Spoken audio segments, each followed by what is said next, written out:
What up, gang? This is KenZerk, KenZilligan, Zikamilligan, and Villain Village. What again? We are back on Tsukihime, Blue Glass Moon Under the Crimson Air. Damn, my nigga, it's been a fucking minute. It's been a fucking minute, bro. Oh my goodness. If you aren't tapped into my other videos, if you're only watching my Tsukihime videos, if that's the case, fuck you. Watch my other shit as well. I have, been. What the fuck? No more arrow scenes. Yo, okay, who the fuck are these people? Hold on. Return the title before I fuck around and I don't know who the fuck that red haired bitch was. As I was saying, I haven't really been feeling the best, and I've also been working and not feeling very good, and I've been helping around the house a lot lately. So I haven't really been having a lot of time to like comfortably record. And I just got back into the stride of recording like literally a few days ago. And I spent all of those days recording Persona 2. Because I was really locked in on the fucking game. I was having a lot of fun with it. But I finished Innocent Sin. We're going to be starting Eternal Punishment soon. But I was like, before I start on Eternal Punishment or start uploading that, I need to go on and finish the Arcueid route, man. Cause it's been too long. I need to get back on this, cause I've been wondering what's gonna happen. I know y'all niggas watching the videos are like, when the fuck is he gonna get back on that shit? But guess what? I'm on that shit. Let's get it. The last time we recorded Tsukihime was February 20. Look at these dates actually, right? Look at these dates. February 1st. And then we go all the way down. August. February 19th, right? And then August 18th, that's a whole month. And then September. Twice in September, 2 save dates in September. And then we have September 9th, okay, September 10th. I guess I skipped 9/11, I don't know why I did that. But then a whole month, the next episode. A few days. And then 3 whole months, the next episode. Dude. Yo, Tsukihime, I'm low-key hoeing Tsukihime. Anyways, October 31st, Sunday, 11th day, Savage Night. Let's get into it. If I remember last episode, we fucked Arcueid. Yeah, last episode, we fucked Arcueid in her hotel. And then she, like, left in the middle of the night or some shit and said, I love you, or whatever the fuck. We went out to find her, we couldn't find her. I'm pretty sure the reason why was because she did that crazy shit with the red eyes. And it scared her, and it made her feel like it's probably better if she leaves us out of it, so that she doesn't end up sucking our blood and possibly turning us into a vampire without meaning to. Now, I wake up to the sound of Hisui's voice. Since then, after returning to the mansion, I must have made my way to my room somehow and slept. Shiki-sama, are you not feeling well? No, I'm fine. Answering, I sit up in bed. I'm fucking bitch. I'm almost amazed at myself. I don't even feel like talking, but my body tries to start my day as always. Breakfast? Breakfast? I'll be down soon. Yes, I will be waiting. Looking as if she still wants to say something, Hisui leaves the room. I change my clothes and head to the sitting room. Akiha and Kohaku are there. Morning. I give my usual greeting. Giving my usual greeting, I go to the dining room. I eat breakfast and return to the sitting room. I sit on the sofa and stare at the clock. Nissan, you know you have school today, right? Huh? Oh, yeah, that's right. I guess I should go to school. I forgot. I didn't feel like doing anything, and I thought I would keep living like this empty shell. I do have my life as Tono Shiki. If I don't have anything to do, it won't hurt to go to school. Nissan. Akihiko looks at me uneasily. Speaking is just a pain. Without saying anything, I go to school. This nigga's depressed. Time passes by uneventfully. I emptily attend my lessons. Is there just no audio, or is my shit muted? I know they do sometimes just not have audio in this game. I emptily attend my lessons. The sound of the chalk. I mindlessly write down what's written on the board under my notes. I look out the window into the rear courtyard. Of course there's no one there. What am I? Yeah, because we learned the truth about Shield as well, I think. What am I doing? Just calmly attending my lessons like this. Not searching for her and just returning to my normal life. Yeah, you fucking lame ass bitch. Go out there and be a real nigga. Go find your chick, bro. Go find your girl, bruh. Go insert yourself into that woman's life, whether she wants you to or not. Maybe don't do that. But there's no way for me to search for Arcueid. Since she left on her own, there's probably no possibility of me finding her. That's why I've really lost Arcueid. Snap! A sound comes from above my desk. That's nothing. I was just gripping my mechanical pencil so hard that I snapped another one. Classes end. In the commotion of the classroom, I still remain seated. Tano, can you come here for a moment? My math teacher speaks up from the podium. Yes, what is it? I respond and walk towards him. Tano, hasn't your recent behavior been a little wild? I've received information that you've been going out late at night. Does it ring a bell? Fuck you worried about my personal life for, nigga? Get off my fucking dick. You worried about what I'm doing at home? What, you wanna come in my house and watch me jerk off and then start licking up my nut, nigga? Fuck off. Fuck you worried about my shit for? Go worry about your wife who's fucking another nigga behind your back while you're at work making a teacher's salary. You lame ass nigga. I don't know where that came from. I don't...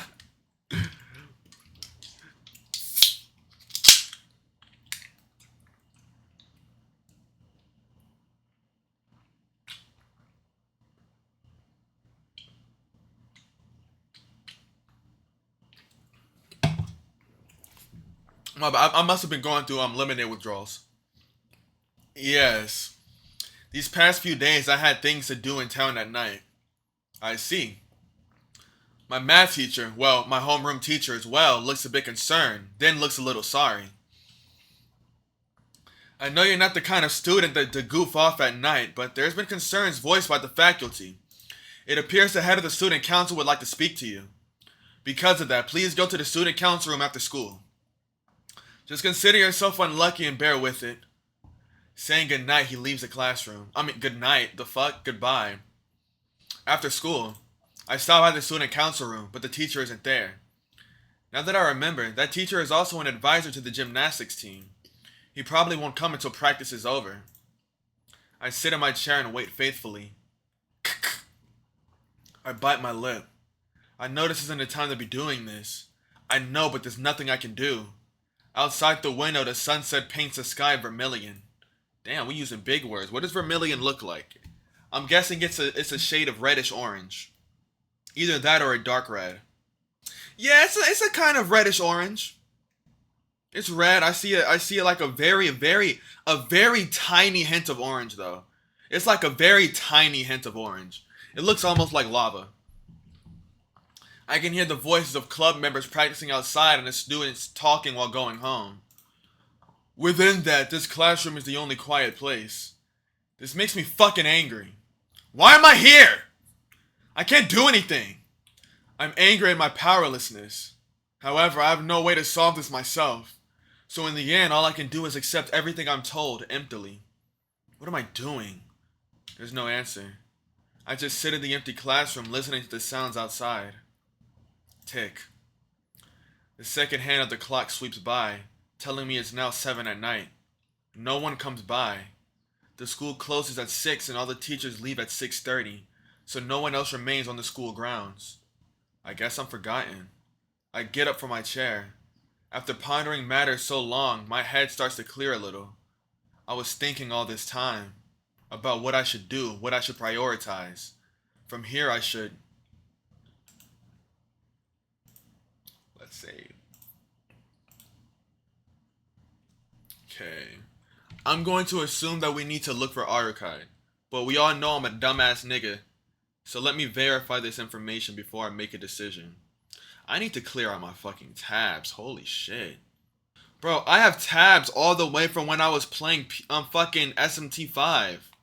Okay, as I thought, look for Arcueid. Let's go. I should look for Arcueid. No matter how impossible it might look, no matter how hopeless it seems, it's all I can think of. I'll keep searching until I find her. I can't leave her by herself, and I can't let her settle things with Roa by herself.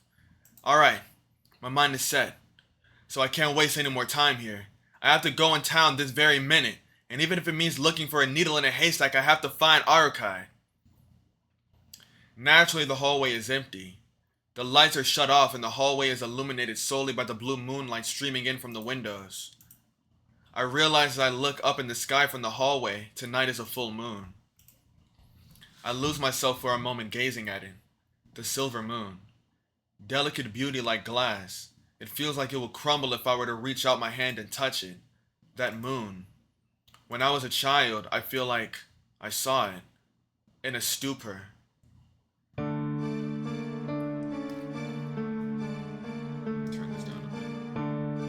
Throb. My cock is throb. My head. Gah! My scar. Suddenly, the scar on my chest begins to ache. Thump! My heart skips a beat. My blood starts to circulate wildly and I can't control my breathing. Throb. I place my hand on my chest. My uniform is soaked in blood. My scar is open and is bleeding. Thump! Panting. My breathing is out of control. A chill runs through my back and my spine painfully feels like it's going to burst open. Damn, nigga. Throb! Thump! Throb! Thump! Tap. In between my heartbeats, I hear a sound. Who the fuck is stepping? Ah! Someone's coming. From the far end of the hallway, walking towards me. Tap. The sounds of footsteps. There's something not right. This isn't the wild beating of my heart which comes from my body sensing danger like before. A headache runs through my head. This pain, this sense of danger is directed against me. I feel that shadowy figure is something Tono Shiki should not meet.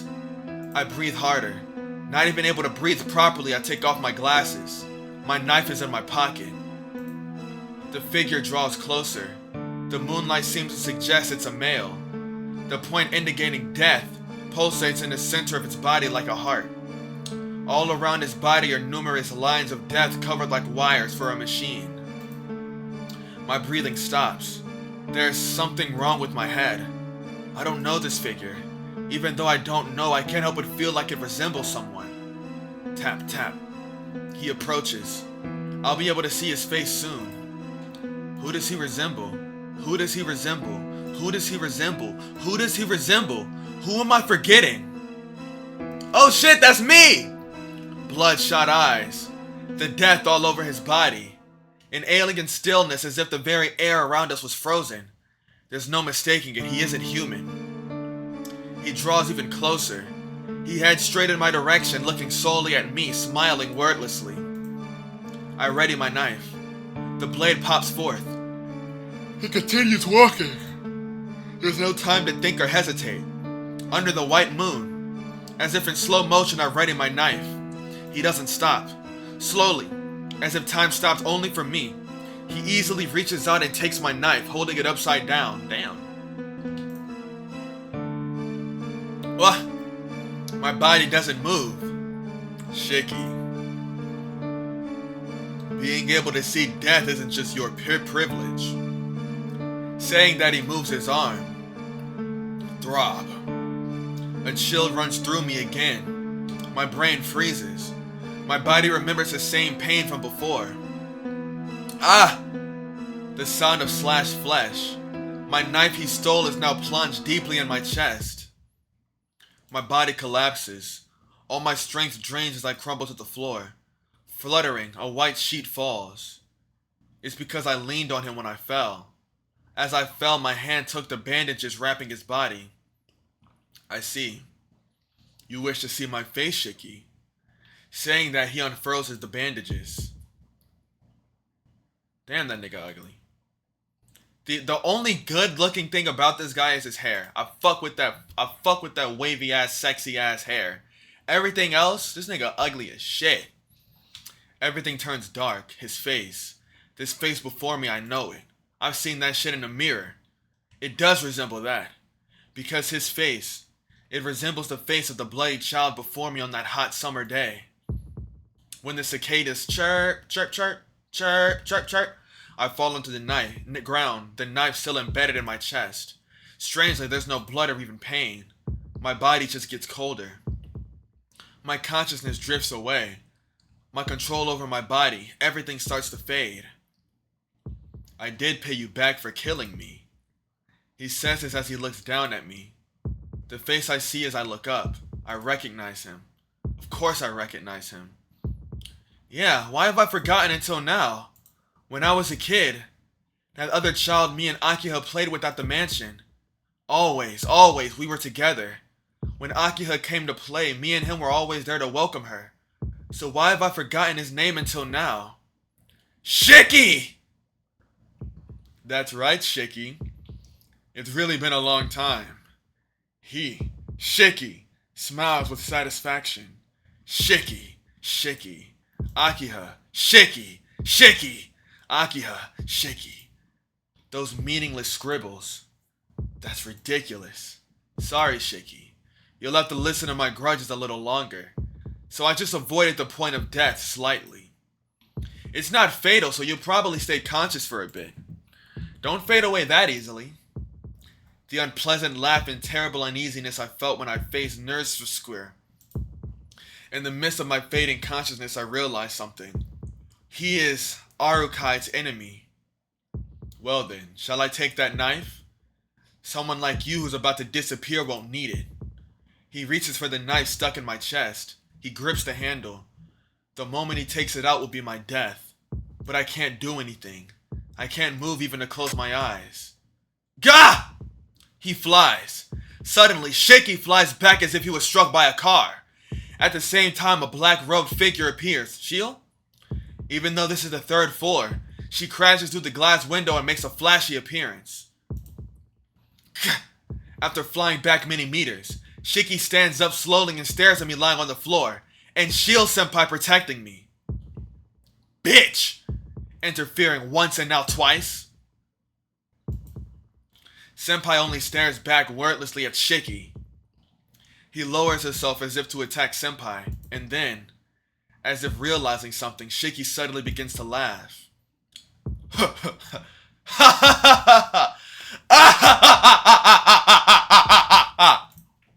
I see! That's how it is, bitch! I can't believe it, but that's how it is, bitch! Interesting!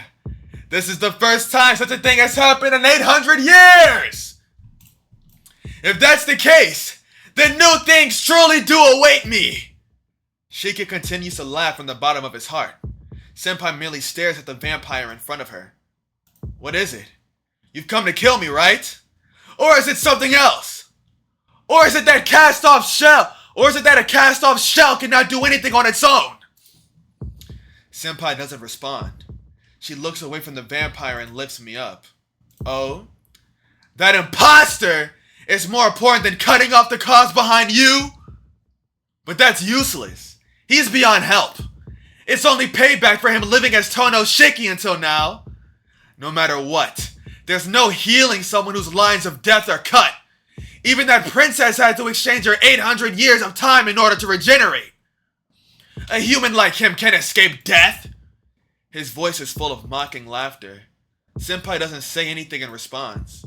In the end, without a single word, she holds me. As she holds me, she goes to the glass window and jumps outside. She seems to treat the height as if it were nothing. With a light step, she lands on the ground and runs from the school without even looking back. Through it all, I only look at the school building with empty eyes. The 3rd floor hallway I was in until just now. I blankly look at the vampire with long black hair as he victoriously watches us leave. Damn. We got fucked up. Just like that? That was 20 minutes! Yo, hold on. We finna get back in this shit though. Just give me a second let me take a quick break. Not as good. Fuck! Damn! I can't read! Chapter 12, The World of the Moon, 11th day, October 31st, Sunday. Still holding me, Senpai heads straight for my mansion. I don't know what she's planning, but this can't be good. With the knife still embedded in my chest, there's no mistaking that my death is near. If Akiha sees me like this, it won't just be a matter of her worrying. Damn it, I can't speak. I want to tell her to cut it out, but I can only gasp for air. Please be quiet, Tono. It is okay, I'm sure your sister can help. Help? That's impossible, senpai. I'm stabbed in the chest and I can't even move. There isn't even anyone who can help a person about to die like this. No, it's possible. Otherwise it would not make any sense. Look, if your sister couldn't help you, you would have died 8 years ago. That's why I know we can still make it. Her words, they have so many U's in them. I can hardly understand. Your, you. That's just 3. Yeah, I think you're just mentally deficient. Senpai, what do you... Jeez, just shut the fuck up already! If you speak anymore, we may not be able to help you! She gives an unbelievably serious, angry face. I feel terrible, so I close my eyes. Well, anyways, it's beginning to get hard. It's beginning to get hard. Let me stroke it a little. It's beginning to get hard to staying up. So, I think I'm gonna go to sleep. I was always an outsider to my family. From an early age, I always thought that. From the time I was adopted from the Tono family by the Arima family. No, actually long before that, I was an outsider to my family. I never even wondered why. Before I realized that I was alone. There were people around me acting like my parents, so I tried hard to act like their child. I think the house with the old tatami room was my first house. From there, after some incident, I was taken to a large Western-style mansion. There was a brother and a sister around my same age, and we became good friends, I think. But there was always a wall between their father and me. But still, we tried hard to be like a real family. Even if we weren't related by blood, we tried to believe we were family. But that ended abruptly. After a large accident, I was taken to a hospital. No one came to see me and my eyes became abnormal. Until then, I was alone. And in the end, I was alone. I thought maybe I should just disappear like that. Until I met that sorceress who was as beautiful as the clear blue sky overhead. A nostalgic dream. I'm alive. I speak aimlessly. I don't seem to be able to lift a finger, but at least I can speak clearly. My mind is clear enough to grasp that this is my own room. Nissan, are you awake? Akiha, you're there. Akiha is standing by the bedside, apparently having taken care of me. Akiha, you... I look at Akiha not knowing what happened. She looks away uneasily. My, this wound is... I can't say Shiki did it. In the first place, how did she react when I arrived with this wound? I would think usually you'd send someone with a knife in their chest to the hospital. Akiha, it's okay. I heard most of the circumstances from that person. That person? You mean Senpai? Still looking down, Akiha nods. I'm more confused. What exactly did she tell Akiha by most of the circumstances? This isn't good. Not knowing what she told her, I can't ask her something wrong. Akiha, where's Senpai? If you mean that person, she's resting in the sitting room. Normally I would not let such a person stay in the house, but she has helped you. So I can't treat her poorly. As she speaks, her expression turns more severe. Nissan, the wound in your chest was caused by Shiki, right? Directly, Akiha cuts to the heart of the matter. Akiha, you... Didn't I say so earlier? I heard most of the circumstances from that person. Although I would have understood the situation if I looked at you. My words stick in my throat. Akiha sounds as if she knew about Shiki from the beginning. Akiha, you... about Shiki? Yes, I know. From the very beginning I was aware of everything and called you back to the mansion. I suddenly get assailed by dizziness like I just got hit in the head with a hammer. Wait a minute! What do you mean you were aware of everything? I don't honestly know what's going on. Certainly, there was another kid with me and you back then, but when I asked you, you said there wasn't a third child. I'm sorry. All I've ever done is lie to you. Even about this, I knew it would turn out like this, but I lied to you all this time and deceived you. Deceived? Then there was a third kid. But why did he disappear suddenly? Yeah, I really can't remember. The third kid, I remember always playing her with another boy my age. Akiha sometimes would sneak away when her father wasn't looking and come play with us. But how come I don't remember? Things like why he disappeared. Or like how his name Shiki was the same as mine. Yeah, everything I've clearly forgotten. I don't know. The only thing I remember is that scene I saw in the courtyard. Since I came back, it's only that hot summer day which floats in the back of my mind like a daydream. Akiha's there, I'm there, and before me is the bloody corpse of another boy. Ah, yes, Shiki did say so. I paid you back for killing me, he said. So that means, that dream, I really killed him. Is that why he suddenly disappeared and I conveniently forgot all those bad memories? Akiha, No, you're mistaken. You did not kill anyone. Tono Makihisa, our father commanded you to think that way. My old man did? I don't understand even more. Why would my old man command me to do something like that? Akiha, you said you were aware of everything when you called me back. What do you mean? You know about 8 years ago, about Shiki, about everything. Yes. I didn't want you to remember about Shiki, Nisan. If possible, I wanted you to forget about it forever. But it's all over.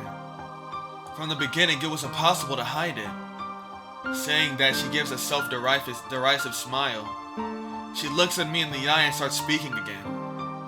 Nisan, that person told you about the Tono blood being special, right? You may not believe it, but there's non-human blood in the Tono ancestry.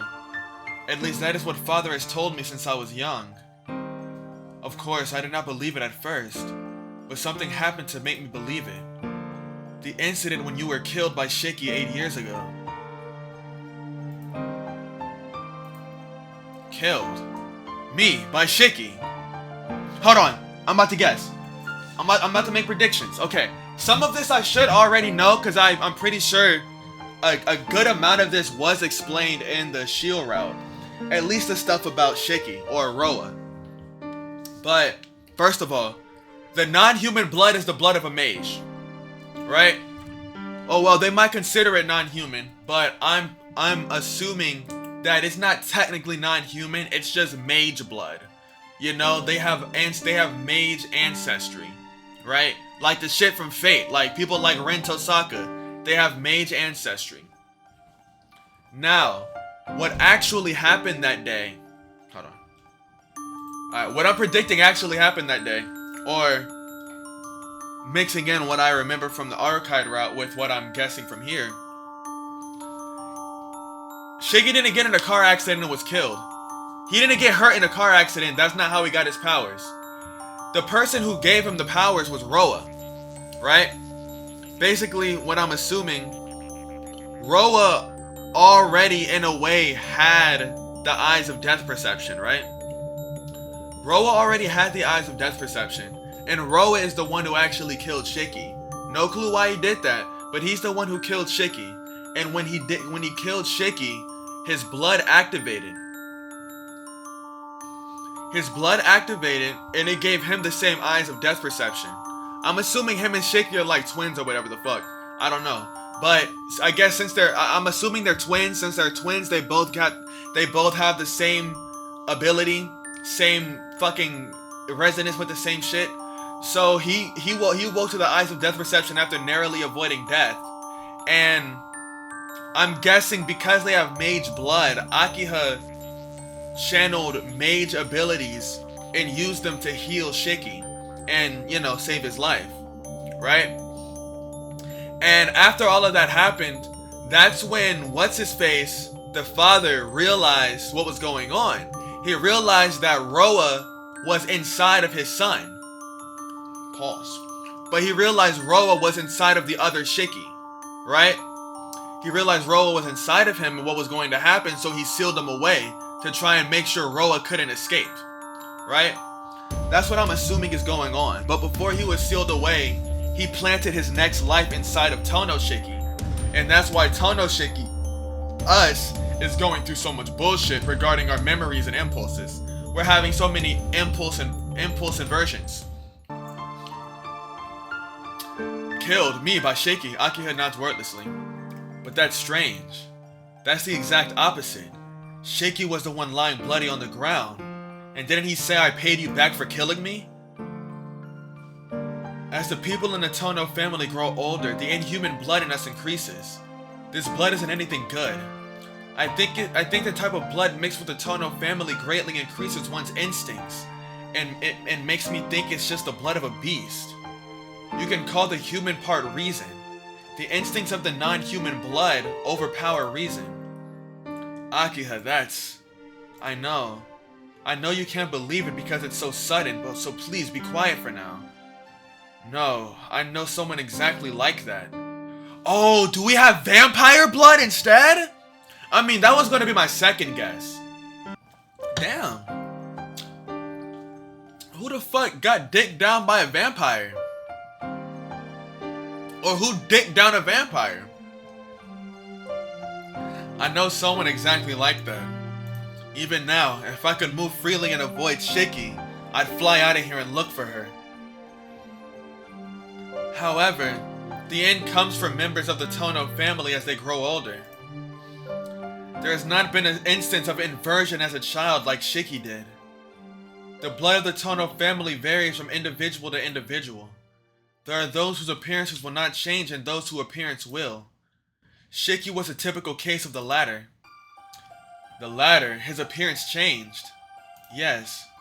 I do not understand why he went crazy at such a young age, but he inverted without any warning. And when that happened, he attacked you. Shiki attacked me. Throb. The old wound on my chest aches. It happened in that courtyard. You were stabbed in the chest and were on the verge of death when Father came and stopped Shiki. To stop Shiki, who has lost his mind, you can only kill him. It is a duty of the head of the Tono household to deal with members of the family who have inverted. So the bloody Shiki you saw was probably the result of Father dealing with him. I can't remember. There was something else. I feel like there was something more important that I can't remember.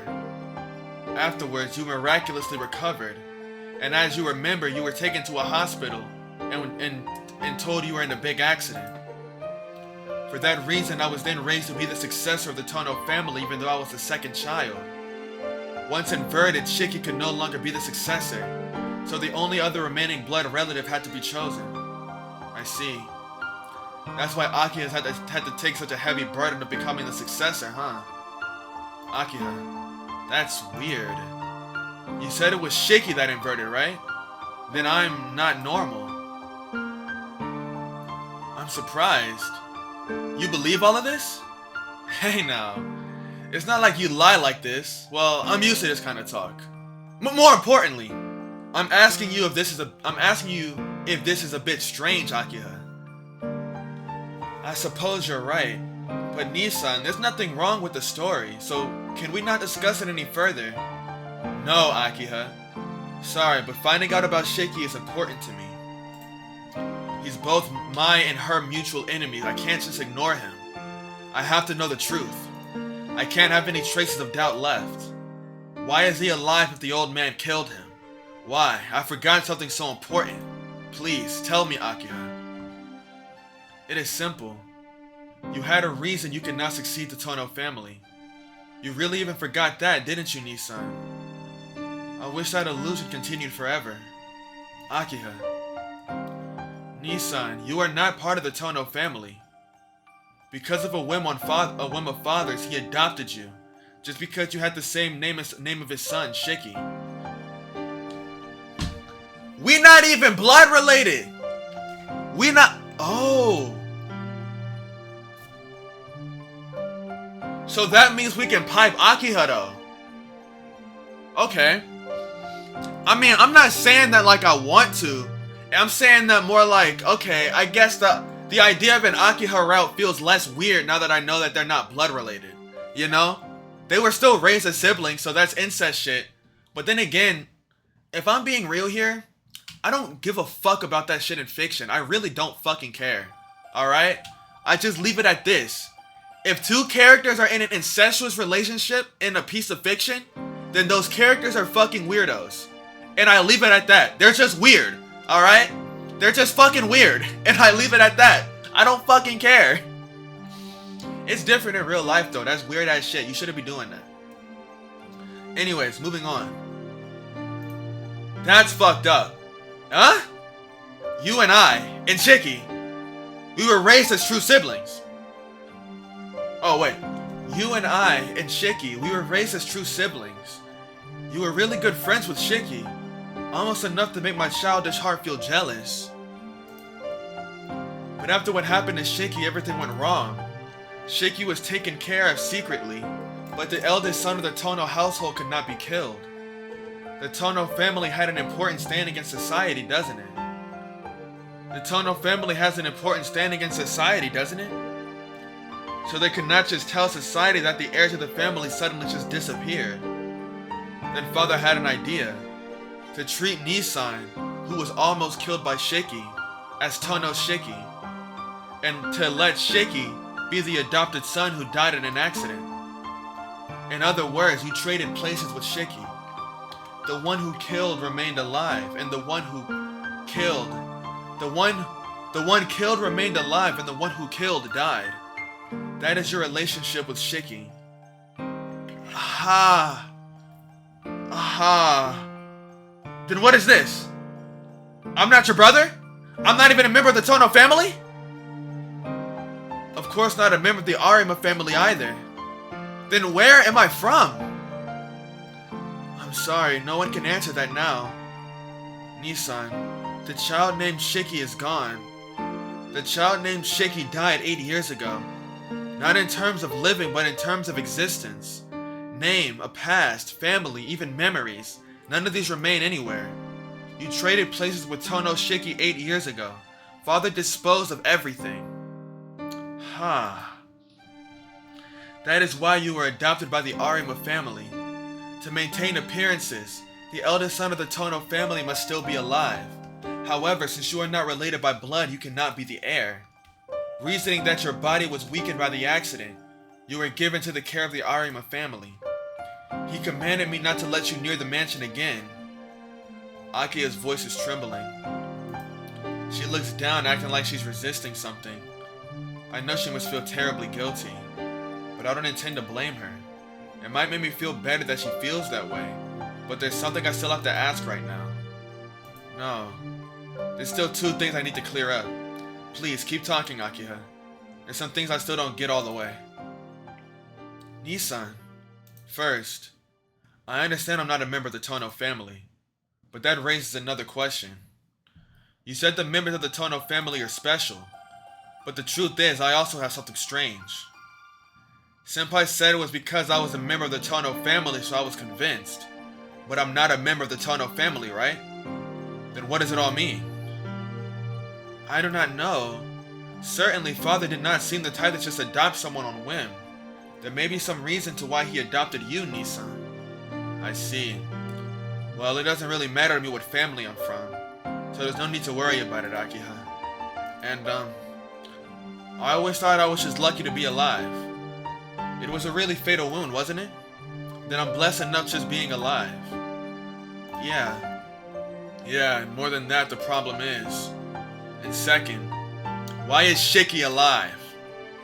Glare. Unconsciously let hostility slip into my stare as I look at her. Nissan, it's strange that he's still alive. Shiki lost to his Tono blood and did this inversion thing, didn't he? And he killed me and was struck down by the old man. Then he shouldn't be alive. There's really only one possibility. Just like I recovered, he must have recovered. Yo. Okay. There's only one possibility. Just like I recovered, he must have recovered. Well, maybe my old man didn't kill him. After all, no matter how insane he was, it was still his son. So maybe he didn't kill him and hid him from the eyes of everyone else. Just like how I was sent to the hospital. Akiha doesn't answer. It seems I wasn't off the mark. I see. The old man probably intended to call him back to the mansion when Shiki regained his sanity. That isn't true. But she can't say it. She only silently looks downward. It's okay. It isn't your fault or the old man's. Of course not Shiki's either. It really all just sort of happened. It was just bad luck that some insane guy from overseas entered Shiki. You said everything went crazy, but that's all that happened. Akiha doesn't respond. I'm a little tired. To be honest, I didn't want to know anything about myself. More than that, I have to find Arcueid right now. Akiha, I'm a little tired. I'm gonna sleep, so could you please leave? Yes, if you say so, Nissan. Akiha heads towards the door. Akiha, there's still one thing left to ask, so I call after her. What is it, Nissan? Yeah. Why did you call me back here? I'm not even your real brother. Please don't say such foolish things. You are my only Nissan. Now and back then, even if you forgot, from when we were little to Tono Akiha, you are my only Nissan, Shiki. The door clicks shut as Akiha exits my room. After she's gone, I finally realize my situation. It's just past 10. It's been 3 hours since Shiki, no, Roa attacked me at school. I still can't move at all. I feel like my body is a remote control robot. My mind's working and I don't even feel any pain, but I can't move my arms or legs. I take a deep breath to calm down. I can't move because I'm trying to move large things like my arms and legs. First I'll start small, like the little finger on my right hand. I concentrate on trying to move it. Gah! I focus all the power in my body to move my little finger. Ah! Ah! Ah! My whole body starts to break out in a sweat. After a few minutes, I finally move my little finger. It's just my little finger, but it gets the momentum going. As if forcing my nerves to remember the sense of movement. I go from my ring finger to my palm, to my elbow, to my arm, and to my shoulder, until I increase the parts of my body able to move. I start to pant. The more I can move, the more pain fills me. I see. I didn't feel pain because my whole body was numb. Restoring my nerves like this means pain returns at the same time. Ah! Sweat trickles from my forehead. Pain shoots through my body like countless blades. But if I can't move on my own, I won't be able to leave my room. Leave my room, go into town, go to school. I won't be able to find Arcueid. Gah! Resisting the urge to puke, I lift my upper body. It would take all my effort just to walk in this condition, but I don't care. In the first place, it's a miracle I'm alive after Roa stabbed me in the chest. If I wished for any more luck, karma would probably punish me. I look at the knife wound on my chest, and I don't see the point indicating death on my chest anywhere. I calm down slightly. Come to think of it, if he hit the point of death, I would have died instantly. Not even Nurse Squeer's immortal, monstrous body could escape it. So there's no way someone like me would walk away from it alive. Maybe what he sees is different. As I ponder this, a light knock sounds at my door and Senpai enters the room. Tono! You were told to rest, so why are you up? She forcefully walks towards my bed. For now, I wordlessly watch her. What is it, Tono? Is there something on my face? No, you just aren't wearing your glasses. Yes, it is a pity. Yours and mine are made such a good set together. As she smiles like this even now, As she smiles like this even now, I can't help but think Senpai will always be Senpai. Even though she's wearing those priestly robes and can fight evenly with Roa, she'll always be the Senpai I know. Thanks. You saved me once again. Yes, that makes it 3 times. I won't keep lending you a hand, so please be more careful. I see. Got it, I'll be prepared. Next time I'll be sure to get him before he gets me. After I say this, Senpai looks directly at me. Tono, don't tell me you've not learned from experience yet. Hey now, say now. Hey now, say now, I'm all about them bands. Shit I'm on, but you wouldn't understand. Hey now, I'm the victim here. Why do I have to learn? He's the one who attacked me. I can't do anything about it. That's true, but Tono, you're certainly set on finishing this. Well, duh! I wouldn't want it to go on. I don't respond. I don't know if I'm set on finishing this like she says. It's just, I can't sit around and do nothing right now. Senpai, I have a question if that's alright. No. But even if I said that, you wouldn't stop anyway. Alright. If that makes you calm down, it's a good price to pay. Then let's talk, shall we? Senpai sits in the chair Akihiko was in earlier. I thought she'd try to stop me right away, but I don't know what she's thinking. Then I'll ask. That guy before was Roa, wasn't he? Yes. That is his host this time. The same Tono Shiki who plundered your life 8 years ago. You heard about that from Akiha? Yeah, I heard. Are you friends with her or something, Senpai? She seems to hate you, though. Yes, I am hated. She despises my job of hunting heretics, and it seems she does not like me either. It seems to be a rather remarkable hatred. She amazingly says this all with a smile. Oh. Everybody hates Shio. Yet she's such a sweetheart. Oh, well, that's another matter. Back to Roa, his lair is at our school? I can't say exactly, but it seems like the school building is his lair. I think he has started to move on his own because Arcueid killed all of his dead. In other words, Arcueid hasn't found him yet. If so, then there's still a chance of me finding her. Tono. Nothing. But why would he set up at my school? No, in the first place, he seems more like Shiki than Roa. Oh my goodness. He didn't seem like a vampire at all. Just what does it all mean? It doesn't mean anything other than the source of his character is Shiki. Of course he doesn't act like a vampire. Hold on, Shiki is Roa's host, right? Then his personality is Roa's. Wouldn't he start acting less like a human? No, not at all. Okay, Tono. The body Roa reincarnated into is raised as a different person with a different character.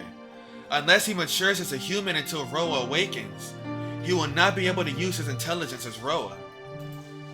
But after Roa awoke within him, Roa's principle follows that of the host. Then that guy is unmistakably Shiki. There's none of Roa's personality at all? Yes. In a way, Roa doesn't exactly exist anymore. What does exist is the conceptualization of Roa's desire for immortality. What's troublesome is the steady accumulation of wills, of history, of magical knowledge, all parts of this malicious conceptualization. For Roa, as long as he can continue his thesis on immortality, he doesn't care what else he does. Roa increases his dead, and is really more like an instinct in a species to breed children. Shiki's true desire and Roa really wants to do are completely different from each other. What Shiki really wants to do, yes, probably his desire to kill you, is far greater than any conciliation with Arcueid. What? I don't get at all what she's trying to say. Why would he want to kill me? It's hard to say, but Shiki thinks you killed him. What do you mean? I'm the one who was killed! He got it all backwards! But you are alive, Tono, and Shiki was killed. In the end, you became Tono Shiki, did you not? After Shiki received judgment from the Tono family, he had a miraculous recovery just like yours. However, he didn't have his house to return to, because Tono Shiki was very much alive, living with his sister Akiha. In a way, you killed Tono Shiki. You took away his only place to return to.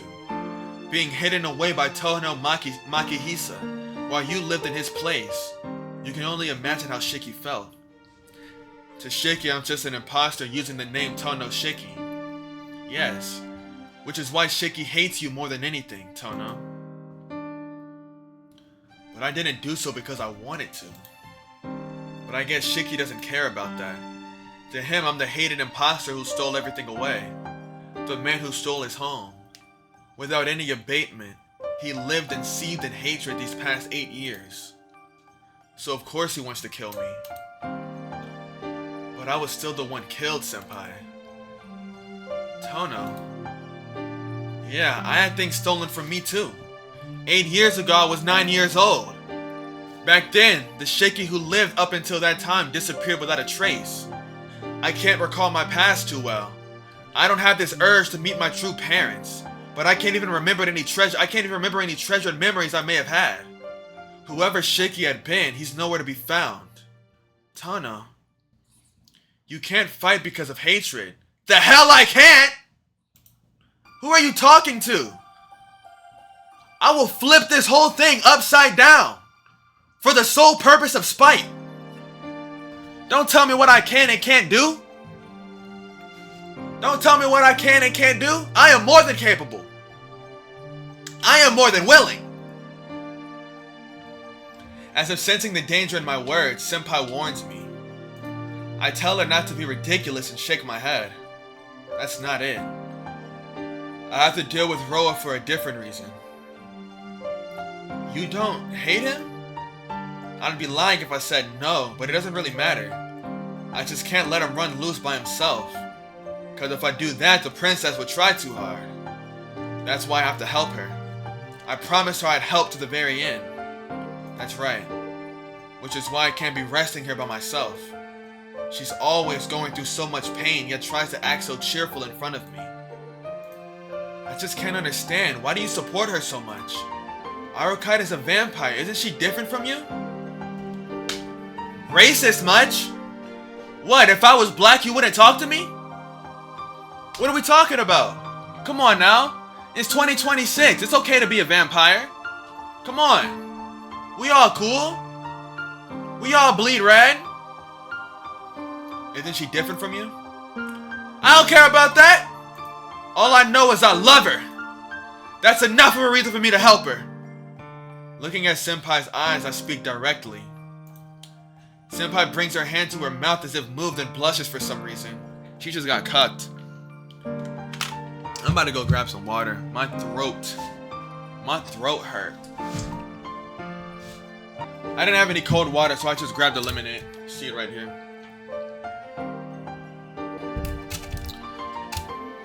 I almost spilled it.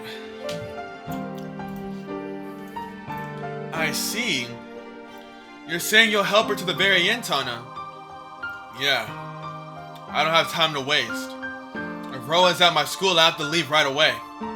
Otherwise, Arcueid might try and fight Roa. If that happens, her safety isn't guaranteed. So I have to lend her a hand. I don't know how much use I can be, but it has to be better than Arcueid by herself. It is hopeless. Even if you were able to move fully, she isn't able to match Roa in her present state. Not able to match him? How do you know about that, senpai? A simple calculation. She's already suppressing the urge to drink blood, which she fell victim to before. This reduces her power so much she can't even stand up to a half-powered Roa. Your power is less than half of Roa's, and you can't match him even if you work together. In the first place, she's very close to death. Her power is weak and she's using that to suppress the impulse within herself. It would be like us moving around after having our lungs smashed. What do you mean? Close to death, why? Certainly she was in pain, but she didn't look close to death at all. Of course, that is all because she's resisting the urge to drink blood. It would be easier if she drank it. But I don't think she would ever do that. So as long as she pursues Roa in her present state, she is racing towards death. That's just ridiculous! I stand up from my bed. I fall to the floor instantly, without even catching myself, like a piece of trash hitting the carpet. Ha! How weak. Arcueid is in such a desperate situation, but I'm so weak I can't even walk. Please, don't force yourself, Tono. Even though you're not wounded, your energy is practically all gone. It's probably Roa's host, Shaky's ability. Just being stabbed by a knife shaved some of your life away. My life? Think of it as your energy which allows you to live. It is infinite but exhaustible. It is produced as long as one lives, but the amount able to be stored varies from individual to individual. So the amount of life that could be taken away from a body is limited. Before we use up all the energy we have accumulated, we draw more from this unlimited source. So if there is a way to steal all of the accumulated energy in a single instant, the person wouldn't even have the minimal energy needed to draw in more energy from this unlimited source, and all life activity would cease. Life. Life which uses life. Then things use it to live. That's true. You can't exactly call it death. It's more like a car that has no gasoline, it can't run. Well, cars drive, jackass. They don't have feet, dumbass. This fucking idiot. Saying that, she helps me stand up and moves as if to tuck me into bed. Enough, I'm not gonna lie down. What are you saying when you can't even stand by yourself? If you don't want to lie down, then please stay like that. She pushes me down and I forcefully sit on the bed. Just sitting up like this leaves me out of breath. Shit! In this state, I can't make it to school.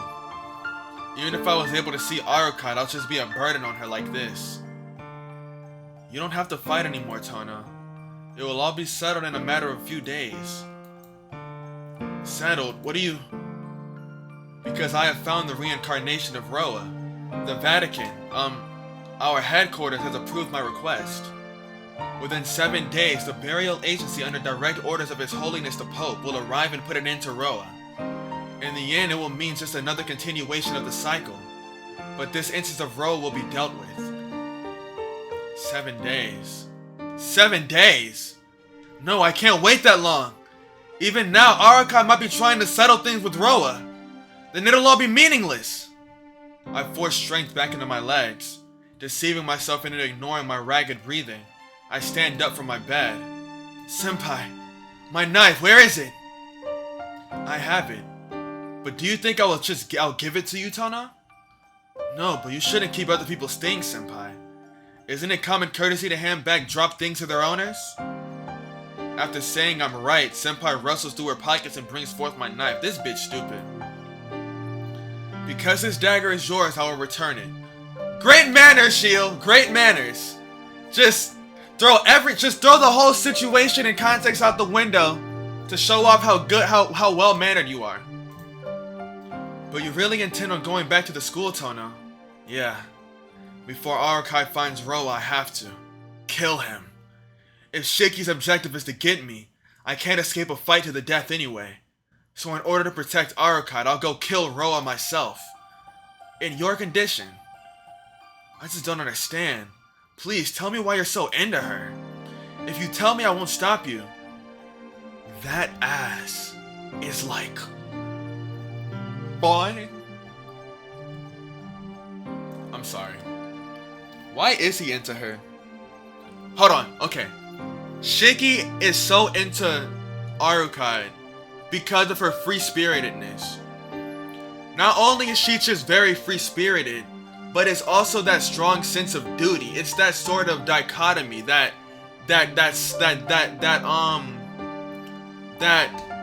duality within her. You feel me?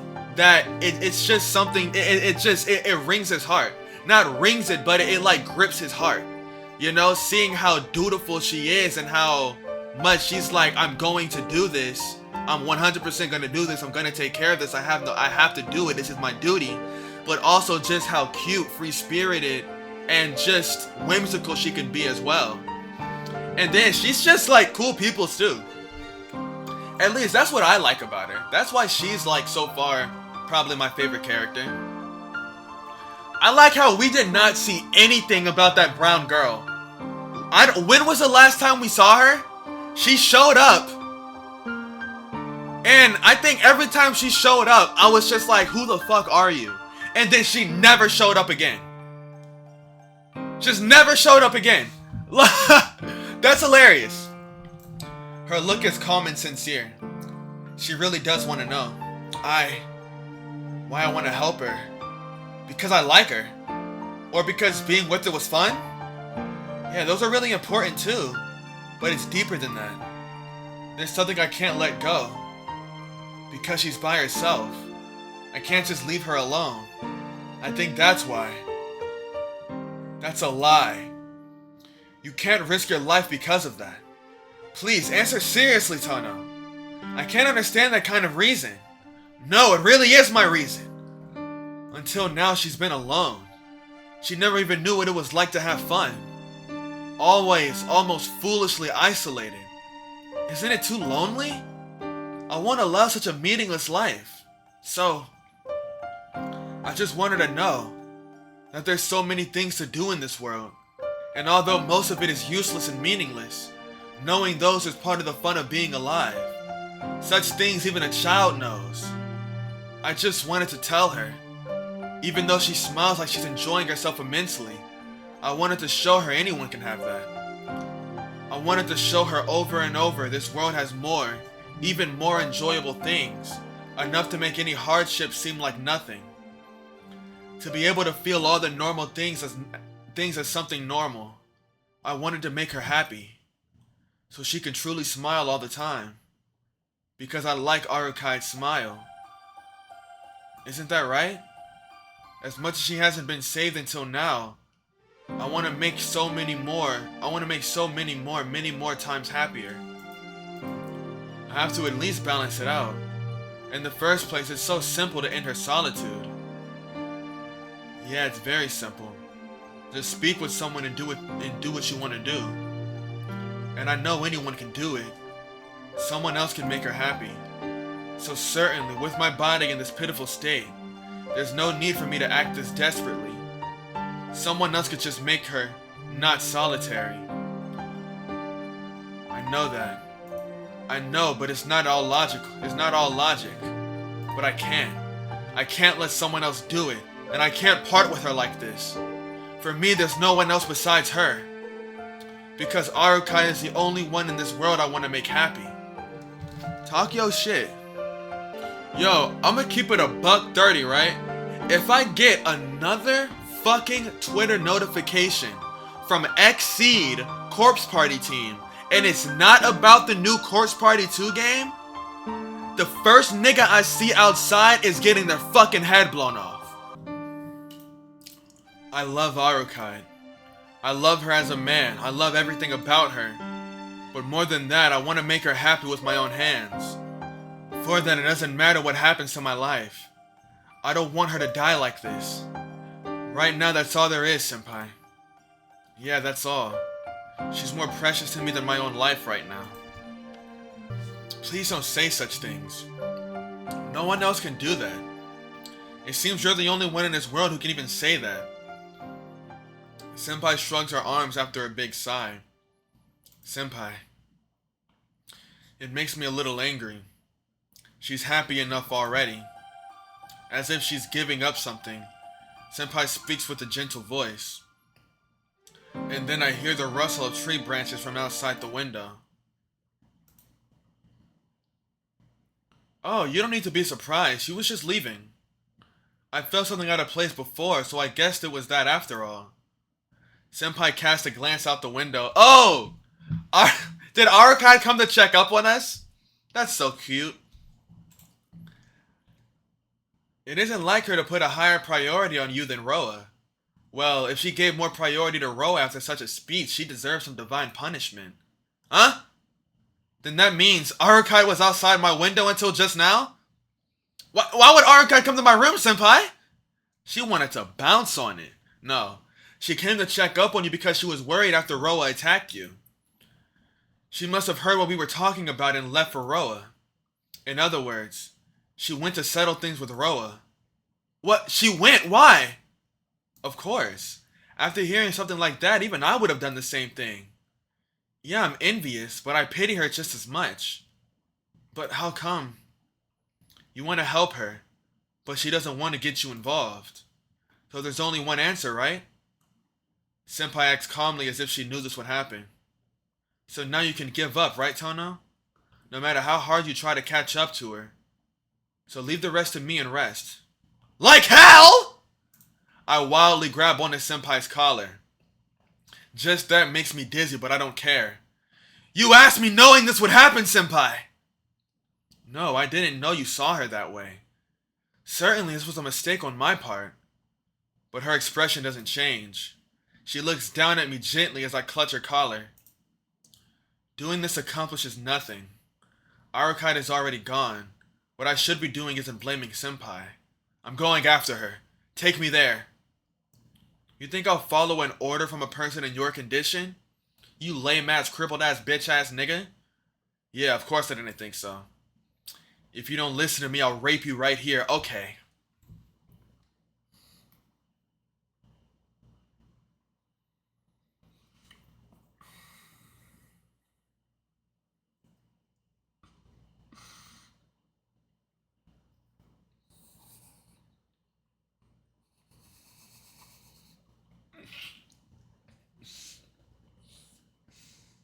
That's not funny. I'm sorry. That shit just fucking... That shit gave me whiplash. Not quite my tempo. Raping women? Not quite my tempo. That shit just gave me whiplash. That threw me so off. That was so out of nowhere. What are we talking about? I get why he said that. I don't get it as in I relate. I mean, I'm comprehending his thought process. He's threatening her so that she'll do what he wants her to do. Why is my grandma calling me? As I was saying, I'm comprehending the thought process, alright? He's threatening her so that she'll do what he tells her to do. He's not actually going to do that. It's an empty threat. He doesn't really mean he's going to do that. You feel me? He's in a bad situation. He's desperate, and he's just like, maybe if I just say the worst fucking threat imaginable, she might listen to me. She might do what I tell her to do, and things will go smoothly. And if she doesn't, I'm just fucked. I'm just gonna have to stay here, because it's not like I'm gonna actually be able to do it. It's not like I want to do it, because I don't think he wants to do it. He's not going to. He wouldn't do it. Even if she said no, he wouldn't do it. He's fucking... The nigga's weak as shit. He's not going to be able to anyways. But he wouldn't do it. You know? He's not that type of guy. But still, that still threw me the fuck off. If you don't listen to me, I'll rape you right here. Oh shit, hold on. Her expression collapses. She casts a look as if staring directly into my heart. Like, you ain't bout it, fuck nigga. You ain't bout it. What was that shit? Hold on. I saw a meme recently. That shit was funny as fuck. Hold on. I'm gonna send it in my Discord and I'll put it on the... if I send it in my Discord, I should be able to put it on my whatchamacallit. He said, you ain't bout it, fuck nigga. You ain't bout that shit. You ain't really with the shit, nigga. But now I can't back down. What do you mean? And then Senpai gives yet another sigh. Your proposition is intriguing, but I'll pass. It was my mistake and I've gone this far already. I'll stay with you until the last stop. She pulls back from my hands and steps over next to me. I'll take you there, so please shut the fuck up. Huh? I don't have time to be surprised. Giving a slight heave, she picks me up. If Arcueid sees us, she would try to stop us, so shall we use the same method as she did? Eh? Huh? A light footstep as we fly out the window as Senpai holds me.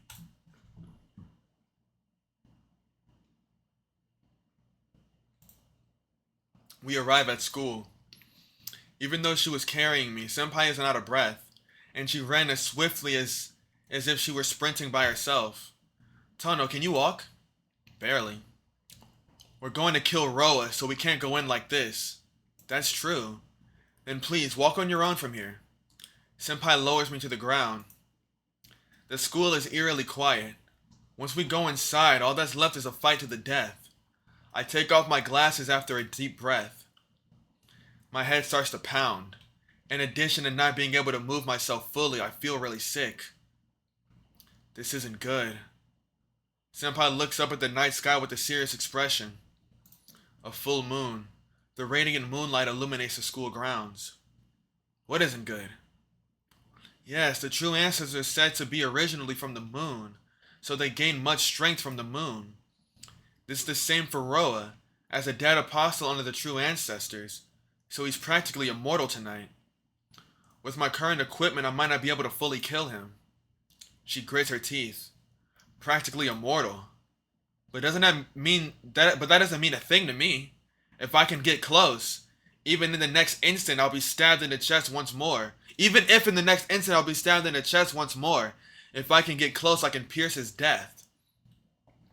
It's very bright tonight. It'll be difficult to conceal ourselves in darkness. I'm rather fond of moonlit nights, but it's a little different tonight. Senpai sighs. The pale shining moonlight in the frigid night air. I can even see the lines of death growing. Really? I don't like moonlit nights. Tana? Creak. My brain creaks. Rather than in sunshine, I can unpleasantly see everything clearly in the weak moonlight. I like the strong sunshine that erases everything, or real darkness. Creak.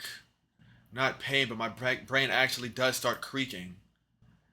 Man, it seems like I'll go especially crazy tonight. Everything seems to die easily. It's like I'm in the deserts of the moon. Yo, this nigga Nasu just be casually dropping straight fucking bars. Oh my goodness. The whole thing about the moon, sun, darkness, that was hard as fuck. And then everything seems to die easily. It's like I'm in the deserts of the moon. Brother, that is a bar! But with this, there's no way I'll miss Roa's death either. So I guess he's getting sort of accustomed. Maybe because he remembers more about his circumstances.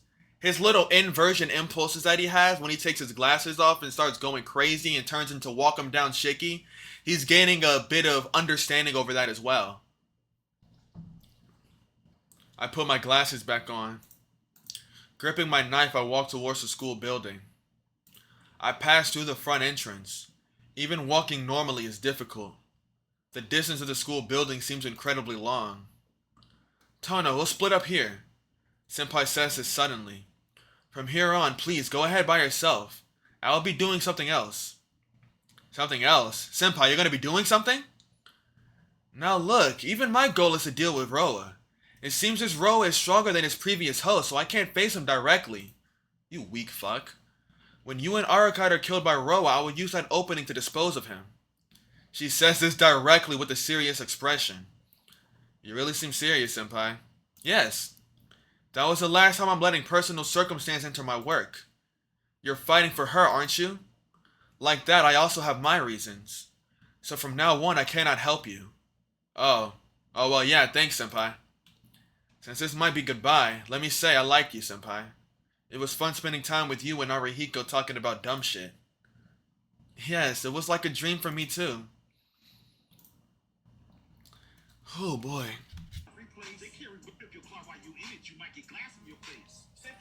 Okay. Senpai disappears towards the building like a black shadow. Shadow the Hedgehog? Well, time to go. I push my body, which hurts every time I move, and I run into the school building. The school building is full of cracks. As if a small typhoon was let loose inside, they shift higher and higher. It seems the fight between Arcueid and Roa already began. Upstairs! I spit this out as I dash up the stairs. I gasp for air. I make it to the 4th floor. The cracks running through the walls continue down the hallway and to the passageway which connects the two buildings. Damn it! I somehow manage to move my wavering legs and run toward the connecting passageway. I pass through the hallway and reach its intersection with that passageway. Damn, a lot of passageways. That's the last stop. In the middle of the passageway, another passageway. Two figures are glaring at each other from a distance. Shiki stands at the end of the passageway, another passageway. reaching for the nearby building wide open. And in the very center, Arcueid is kneeling on the floor, breathing hard. Arcueid! I start to dash toward her, but before then, Arcueid, still kneeling, looks up at me intensely. I can't move. The instant her eyes fixate on me, my body, as if it became stone, doesn't move at all. How awful. Binding your friend with your mystic eyes like that. It would have been okay if you let him die with you. Shiki! No, Roa laughs amusedly. Mystic eyes, why? Why is Arcueid using this on me? Finally. Even though I finally made it here on time, why? Why Arcueid? Arcueid looks away from me and directs her gaze at Roa. She doesn't say anything. She doesn't say anything to me. She only glares at the enemy in front of her as she breathes painfully. Why? Why? I can't even shout out. Not because of her mystic eyes, but I finally made it here. Cursing my ineffectiveness, my body which I forced for so long starts to lose its heat. Roa laughs loudly as he watches the two of us. I see. You're finally prepared, princess. Roa leisurely walks over to Arcueid. Arcueid remains kneeled, unmoving.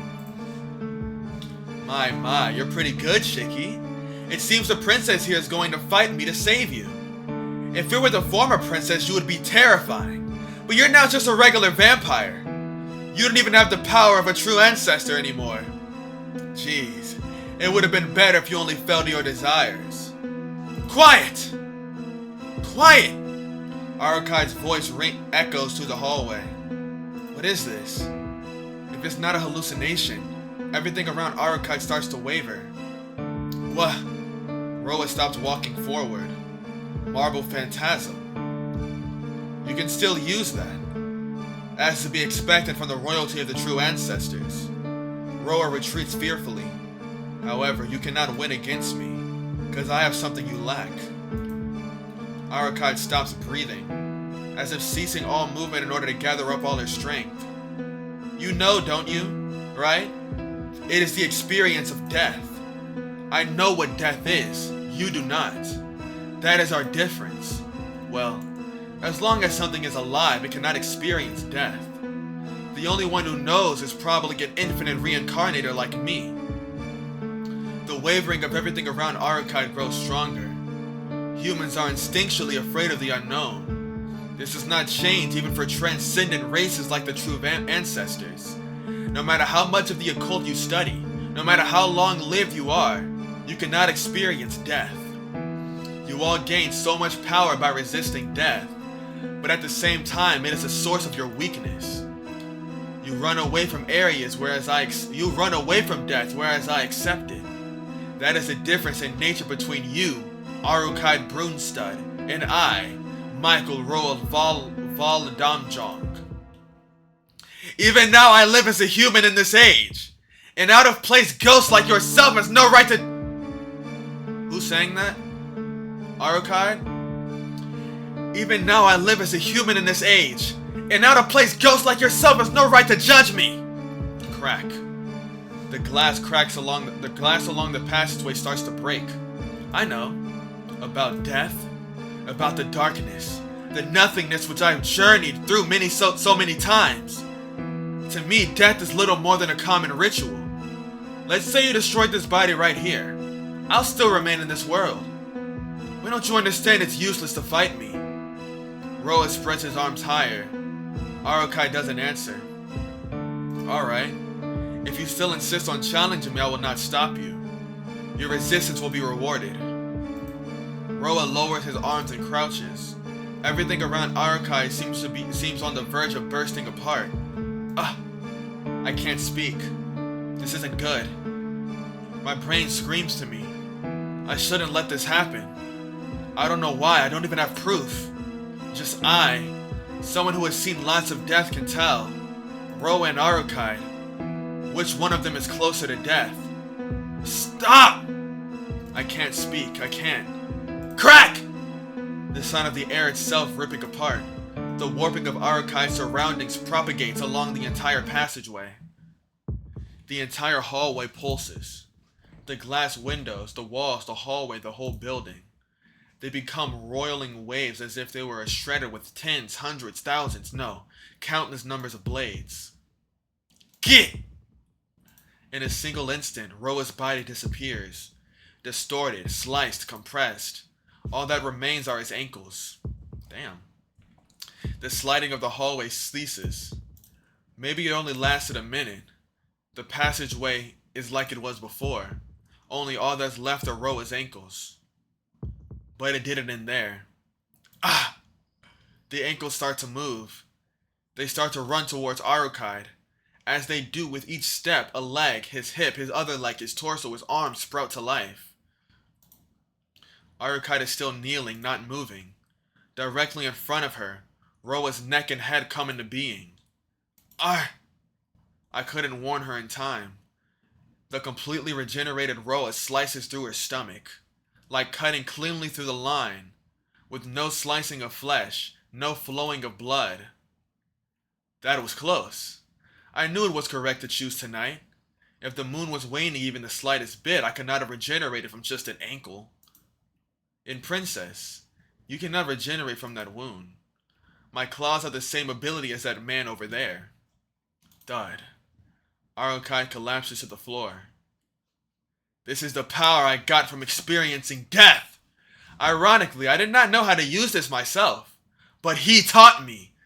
For someone who has seen death, perceiving its form was not difficult. Roa boasts as he kicks Arcueid. Okay, that's just not necessary. Her body tumbles towards me. Arcueid! I can move again. It's because the power behind her mystic eyes has vanished. It means her power is no longer working. Damn! Shaking the thought from my mind, I hold her close. A chill runs through me the instant I hold her. Her body is terribly cold. The only heat left within her is like a candle about to go out. Roa still stands before us, but I don't care about that. Right now, I just want to help Arcueid. Fuck. Nah, but she's not gonna die though. We're in the Arcueid route. Why would she die? That doesn't make sense. Right? Come on. Right? Right, guys? Right? Right? Please? Please? Please? Arcueid! I call out to her. Her closed eyes open energetically as if waking from a dream. That was very lame, wasn't it? With patchwork brightness, Arcueid puts forth a strange smile. You, what kind of stupid things are you saying? Why did... I can't speak clearly. I wanted to say something more, something better, but my brain doesn't work. I can't be calm now. As I hold her, the lack of lingering warmth in her body tells me it's hopeless. If I took off my glasses, there's no doubt I would see something even more hopeless. More than anything, I don't want to see that. Why? It's all I can manage to say. Exasperated at myself, I hold her tightly. There's no embrace in response. She doesn't have any strength left in her. All she does is smile happily. No! This can't be happening! Why did you do it all by yourself?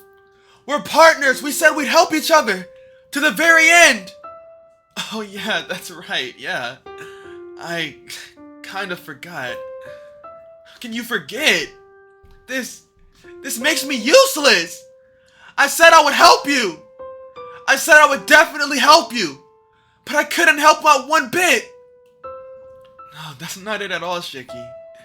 You've helped me more than enough. That's why it's enough already. She coughs up blood and smiles painfully. So, I wanted to thank you. In the end, I'm glad I was able to protect you from Roa.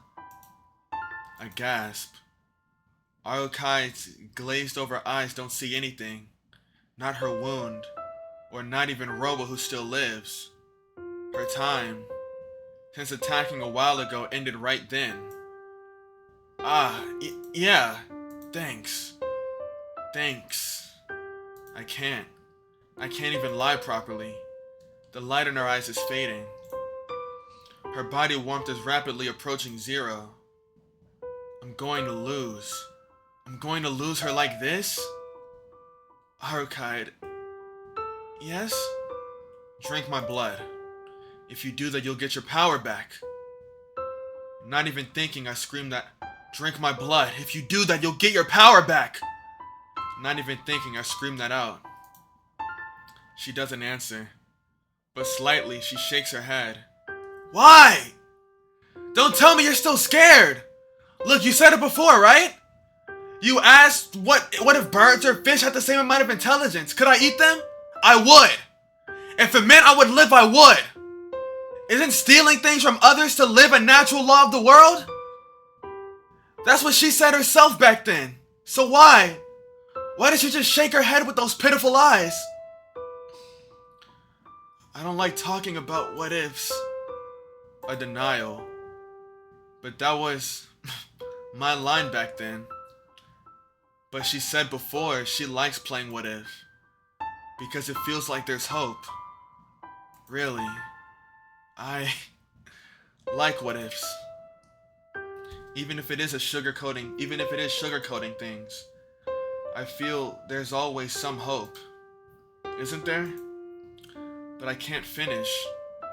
My throat is just so tight. I can't speak properly. That's true. But right now, there's something else I want more. With a wavering voice, I ask her what it is. Yeah, I want you to kiss me, Shiki. What? Such a simple thing. Is it alright? I press my lips to hers. It isn't sweet like before, or gentle. Just a kiss where I press my lips against her cold lips without any warmth. After that, she smiles as if extremely happy. I always wanted to do something like that. Oh, you really like strange things. Yes, but I'm still happy. Just that felt so good. I've lived for so long, but I've never been this happy like I am now. So, I kinda thought to myself, maybe disappearing like this might be good. After murmuring such a thing, all warmth disappears from her body. Arcueid. There's no response. Even though her body is still here, even though her body is still soft, even though I still remember the sound of her voice in my ears. Never again. None of this will ever happen again. Ah! What have I been doing?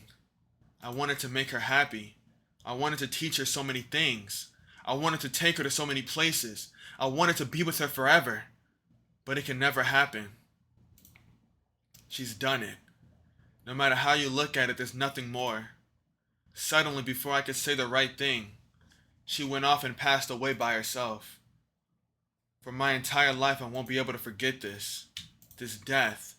This maddening calmness. I'll never forget it. Tap. I hear the footsteps of the man who was watching it all. Finished, Shiki? Yeah, it's finished. Answering, I turn towards my enemy. We face each other in the moonlit hallway, the moonlit passageway. Roa doesn't move from the spot where Arcueid was before. He was watching everything silently, probably because he knew he was in a dominant position. I didn't think you were still alive. Roa says casually as if nothing has happened. I take off my glasses and ready my knife.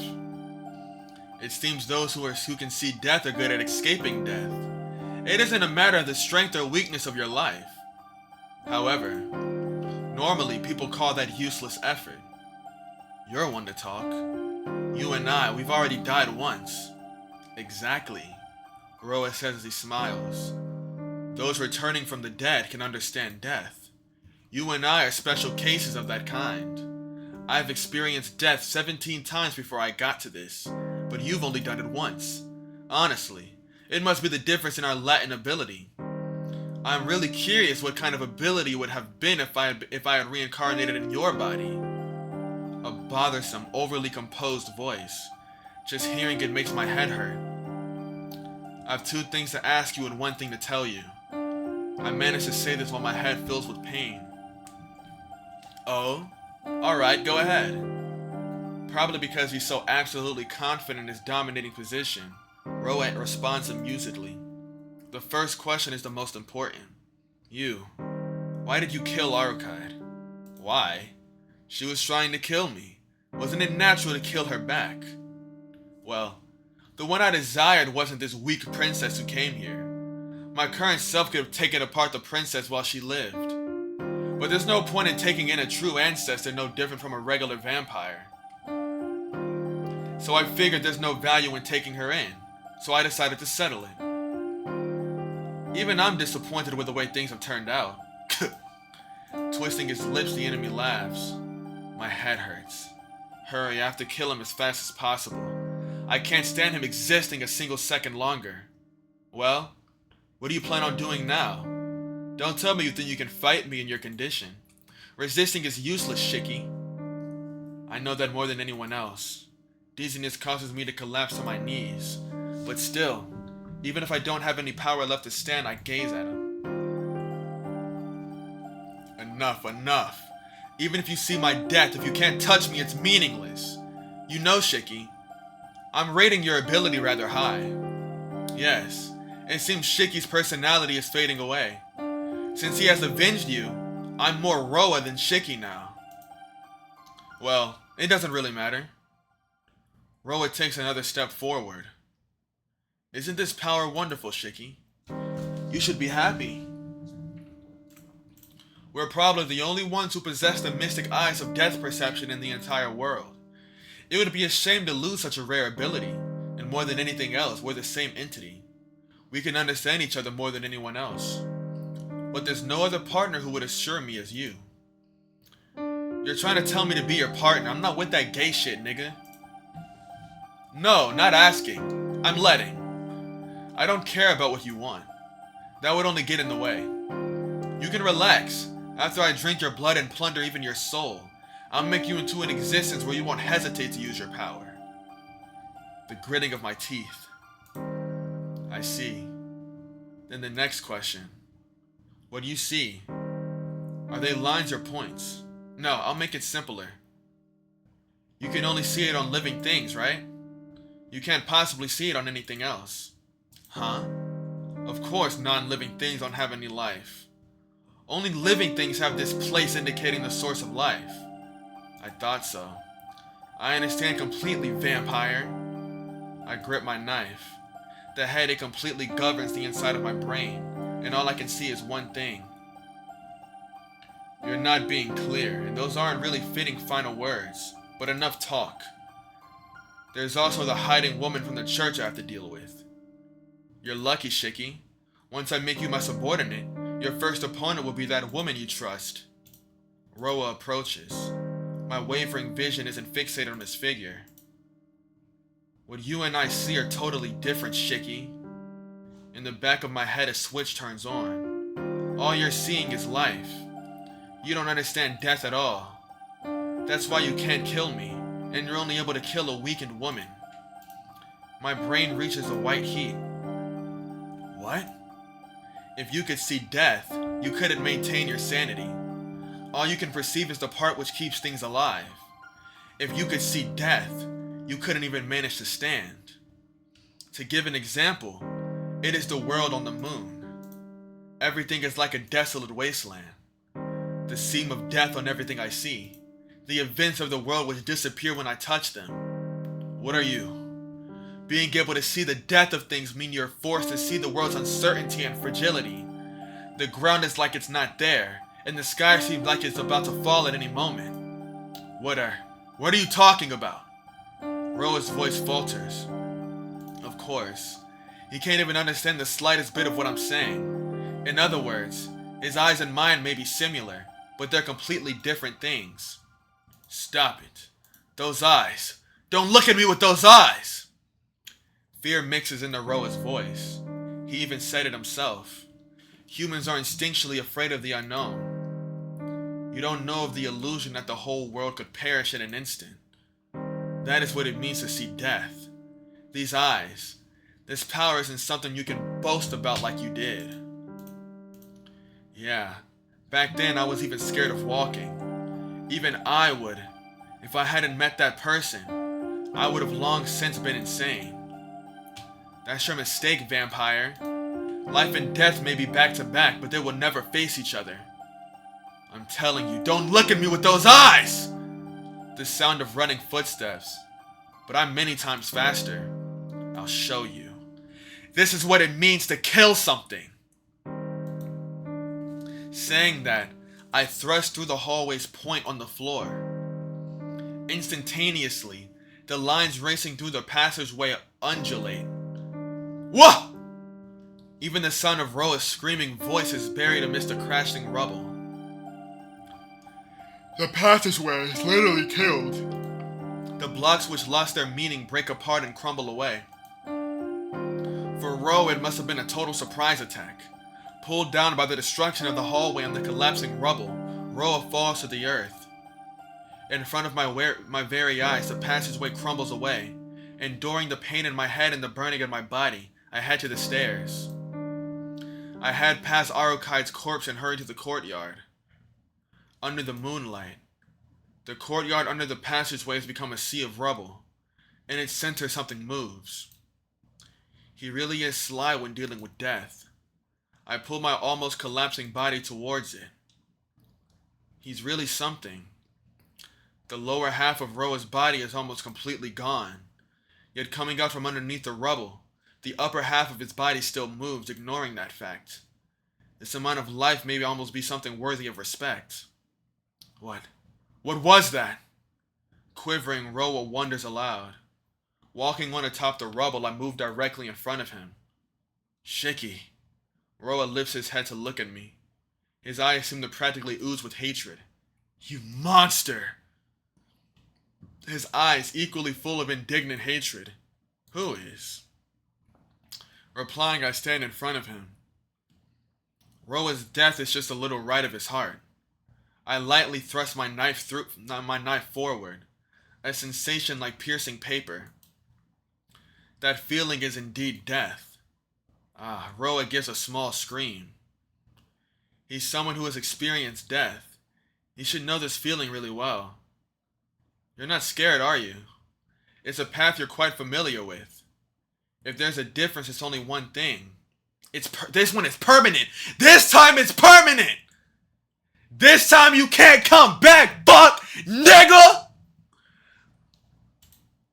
Oh, I keep making that mistake. I pull out my knife and turn away from Roa. Roa isn't dead yet. Like Arcueid, someone as long lived as him will linger just a little longer. I breathe weakly. My mind wavers. If my body is at its limits, then my head is past its limits. Arcueid even said back then I shouldn't force myself to look at the death of non-living things. If I do it too much, the blood vessels in my brain will burn away. I don't care about that. It would have been alright. Even if I turned myself into a vegetable, it would have been worth it to stop Roa sooner. That way you wouldn't have had to have... I collapse. I fall onto the ground. My ankles are in pain. I turn around and see the upper half of Roa's body which crawled this far. You! With bloodshot eyes, he makes his way onto my collapsed body. Fading. Disappearing. I am His bloody arms wrap around my neck. Why? I disappear. How did you kill me? Me! Opening his saw-like mouth, he moves to bite my neck. I won't disappear. You and I are connected, you see? You transfer my existence. Links cannot be cut. His teeth dig into my neck. He vanishes. Roa's body falls apart in a single instant. Shield. Yes, with this it means I'm the one who killed him. Senpai says, sword in hand and breathing happily. Huh? I don't quite understand. I'm saying I'm the one who killed Roa. Get your KD up, nigga. No matter who your opponent is, you should not kill humans. You are not someone who should come into my world. So I'm the one who killed him. Senpai says this haughtily as she places her hands on her hips. Senpai, that's just sugarcoating it. Maybe it is. But it is a kind lie, so isn't that okay? Even if it is hypocrisy, doesn't it allow room for hope somehow? Those words are similar. When I told her not to talk about what ifs, she answered with something like that. Yeah, that's right. Somehow, somewhere, if there's hope, then how happy can that be? But that isn't really important, is it? Are you okay, Tono? Were you bitten? Senpai rushes quickly to care for me. My consciousness fades away. I don't want to move anymore and my brain wants to rest. Shiki, hey! Farther and farther away, eyes still open, with the glass-like moon overhead, my consciousness completely ceases. As it happens, I think to myself, how it seems just like a television being switched off.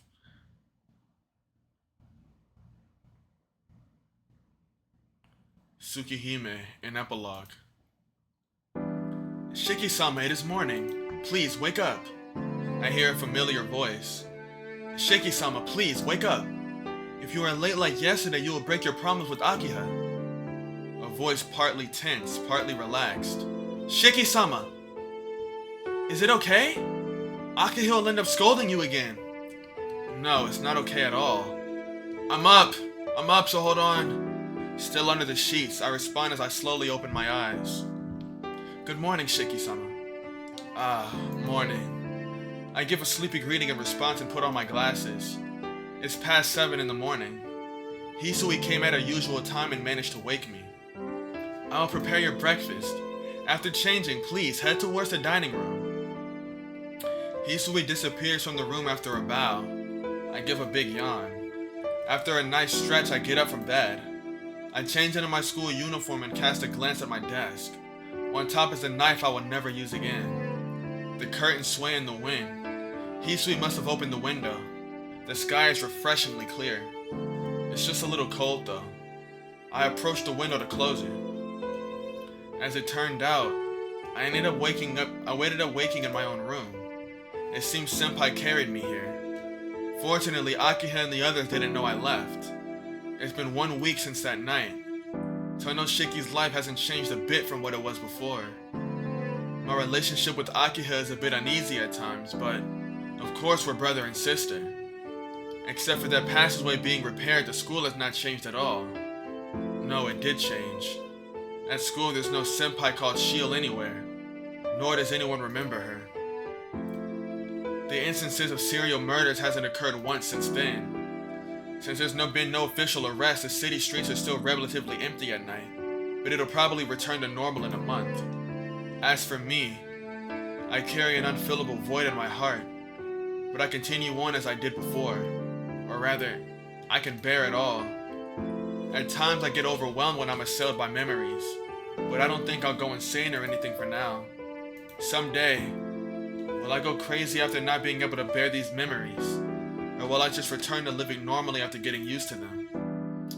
Perhaps it's about a 50-50 chance.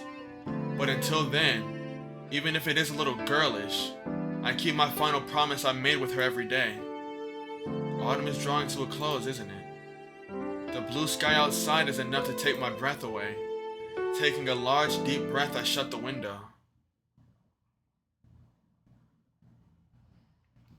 Classes end and the classroom empties, but I won't leave until the sun sets completely. The red classroom. The burning sunset spreads outside the window. The sun flushes red as it sinks deep in the sky. I'll always be waiting here. I'll remember my unforgettable promise. I'll continue waiting here forever. There's still one promise I haven't been able to fulfill. When this is all over, when we're done defeating this vampire, before we part, can't we do something like this just once more? Back then, she tilted her head to the side in confusion. So I really was wondering, what would happen if we were to meet again without any responsibilities? If we just met for no particular reason? When I said those words, I was only thinking about her. If you're too busy, then it's okay. I only thought of it just now anyway. Just, not as two people cooperating, but as two friends who got along, not doing anything in particular. If we could create some normal memories like that, I knew she would be happy. Okay. When everything's over, let's come here again, Shiki. It won't have any meaning, but I'm sure it'll be really, really fun.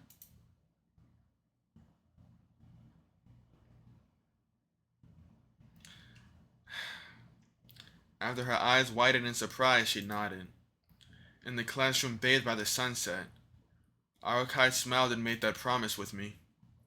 I remember that promise. I remember that smile. I remember everything. I can't forget. I won't forget. I'll always, always remember the promise we made in the room ablaze with the sunset to meet here again. The sun sinks further. These hours until the vermilion fades completely. The quiet time until the crimson sky disappears. This eternal fleeting instant of the world standing still. Maybe I am already crazy. Even though I'm waiting for someone who will never come, my heart is horribly calm.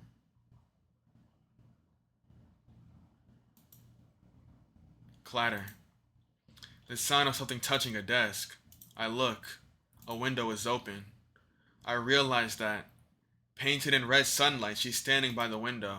Yes! Yes! Yo, I was like, I don't think y'all understand how close I was to tearing up. I was getting pretty sad. Man! She doesn't move at all, but she's there. She's right in front of me. She's not an illusion. But I feel like there's a distance which can never be spanned between us. I can't speak, but I feel so terribly calm now. Jeez. I really was planning on disappearing, Shiki, but you just wait forever. I couldn't just leave you alone like that, so I came here. She smiles bashfully. Well, you know, I did say I was never gonna break a promise with you again. That's true. Thanks for keeping that promise. But I'm sorry. It seems this time I'm the one who won't be able to keep it. Why? I'm surprised myself. I ask her this in a truly gentle voice without any anger at all. Yeah, I never did tell you my reason for pursuing Roa. Actually, a long time ago I once drank human blood. At that time, the human stole some of my powers and became an incredibly strong dead apostle. In the end, he ended up killing all the other true ancestors except for me. Then that means... You mean Roa?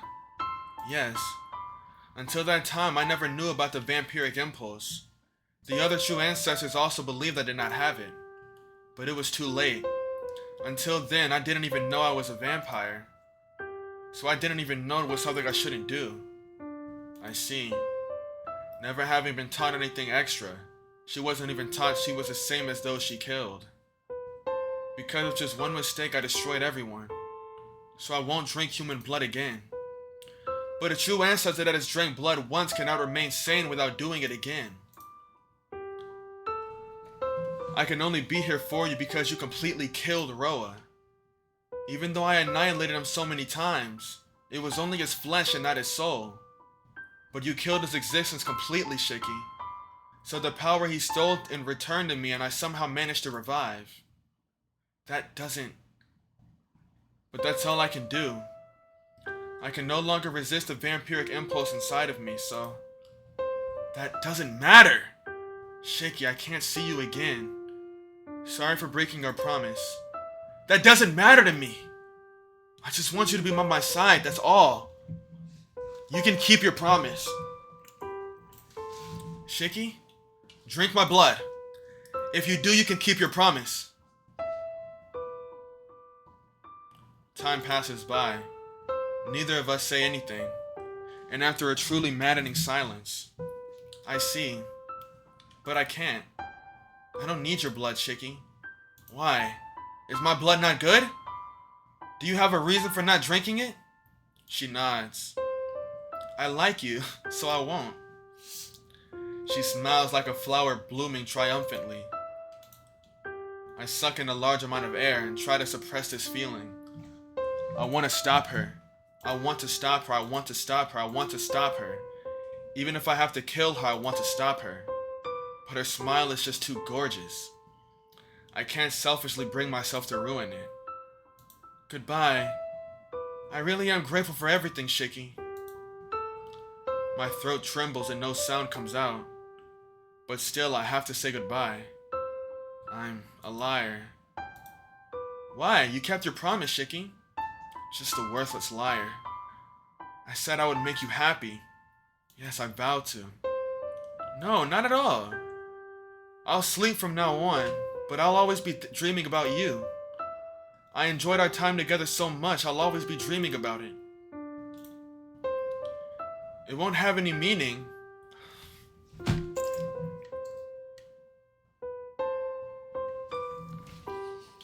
It won't have any meaning, but I'm sure it'll be really, really fun. So Shiki, I really am happy. You really did make me happy. Damn.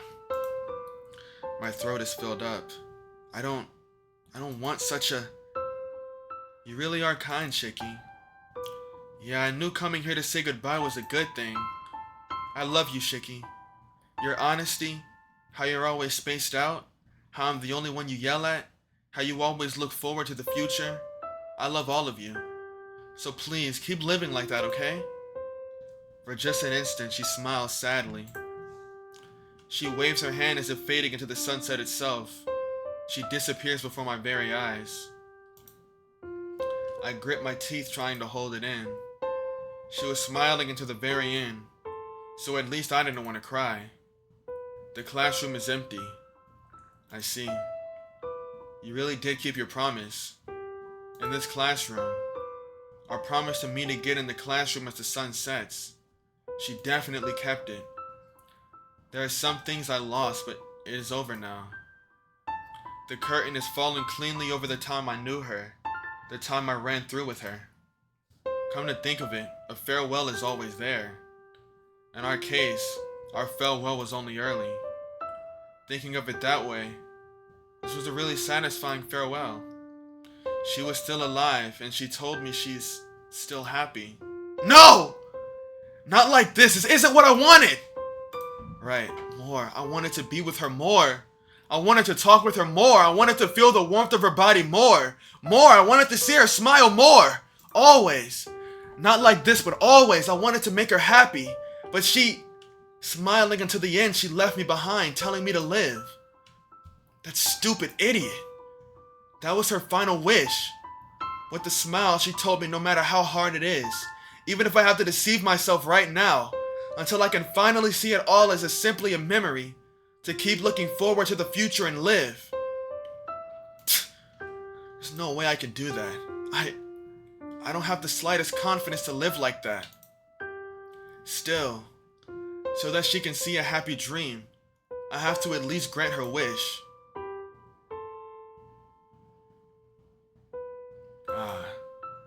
I realize the sun has long since sank. The crimson sky is painted over in a dark blue. The dark night sky. The spiral wisps of clouds and a bright white moon. They are all that's left, but an extremely beautiful memory. I exhale slowly as if praying. She may no longer be here, but I have to say what I forgot to say earlier. Goodbye. I had a lot of fun too. Those extremely late words of farewell echo through the classroom. Only the glass-like moon hangs in the night sky. The distant blue moon looking as if it would shatter if touched. For a long time until dawn I keep looking up at it.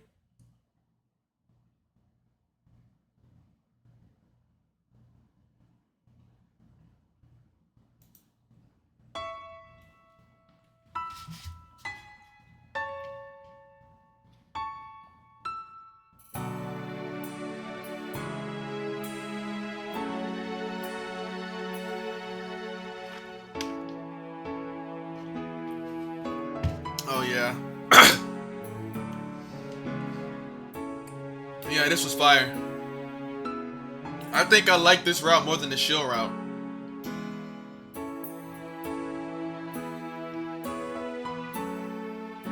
Do I? I think I put them both at more or less like the same similar level, but I'd have the Arcueid route a little bit higher. But oh my goodness, this was great. That was a fire ending. I really liked this. I really enjoyed this.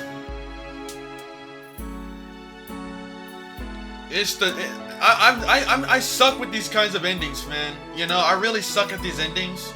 Goodbyes, all of that. Like, I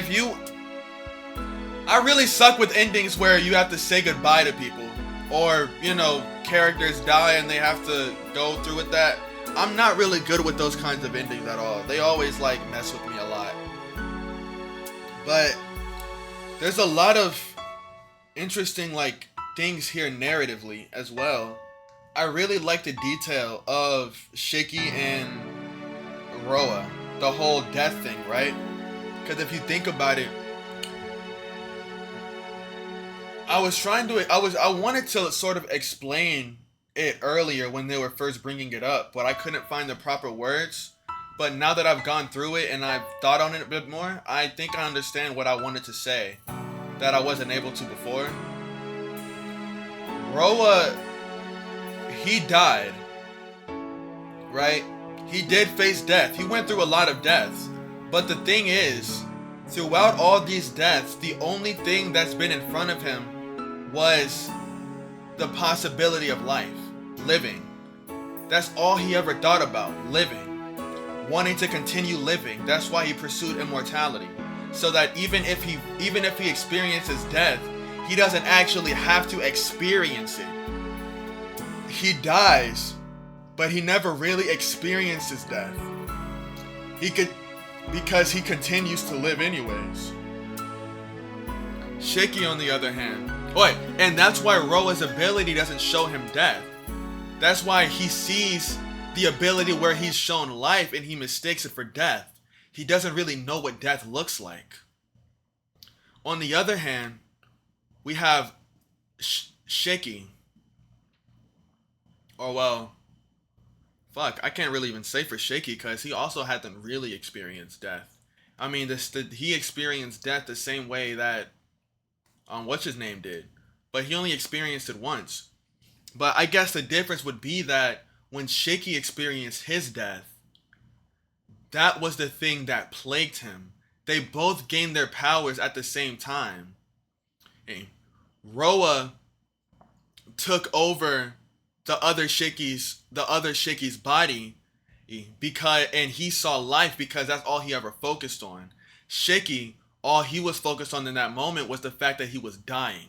He was dying, he was dying, he was dying. He gained the eyes of death perception. He understands death not because he died, but because he lived through his entire life being forced to see death. That's why he understands it. You know, and then that's why Roa can't understand death. Because all the lives he's lived, and no matter how many times he's died, he's only ever paid attention to one thing throughout all that time. Life, living, immortality. I'm going to keep living. Even if I die, I'm still going to be alive. But Shiki, he always saw things differently. But okay, let's take Shield's lesson. You have reached Arcueid's true ending. Well done. Each heroine, with one exception, has two different kinds of endings. A true ending and a good ending. After reaching one of the endings, please go back a little and re-advance through the story. A different event should await you. Let's meet up again somewhere in Tsukihime. Let's give it a shot right quick. I was about to just end the episode, but who knows? Okay.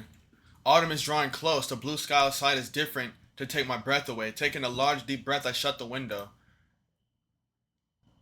Okay, so now we're being given a choice in the epilogue. What should I say to get the true route? I mean the good ending. I will never forget Arcueid. Okay, let's see.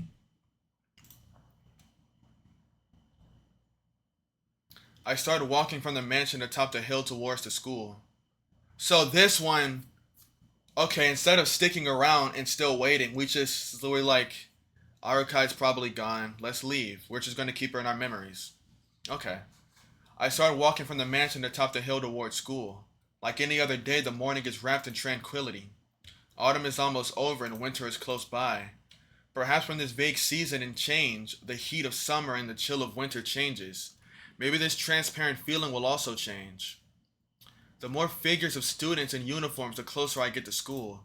Today is Saturday, so most of them are smiling as they walk along the road. Once I pass this intersection, I'll reach the front gate. It will soon be a month since I came back to the Tono mansion. I've already become well used to this route by now. The traffic light turns red and I stand in front of the crosswalk. Every time I stop here, I remember that one time, at this intersection, Arcueid was waiting for Tono's Shaky back then as she sat on the guardrail, just like she's doing now. Huh? I say without even thinking. Between the cars rushing by, a scene unfolds just like before. Arcueid! What? She's there, dressed in white with golden hair down to her shoulders. Long, slender eyebrows over crimson eyes. Her figure I can never mistake for anyone else no matter what. That figure that has already vanished long ago. The light turns green. The students around me start moving. In the midst of it all, I'm the only one who stands still and she's the only one who notices I'm here. She has her typical smile as she crosses the intersection. I can't speak. I'm so overwhelmed with emotion I don't even know what to do. Even if this is just some sort of bad illusion, I'm so happy to see her again I could cry. Hello?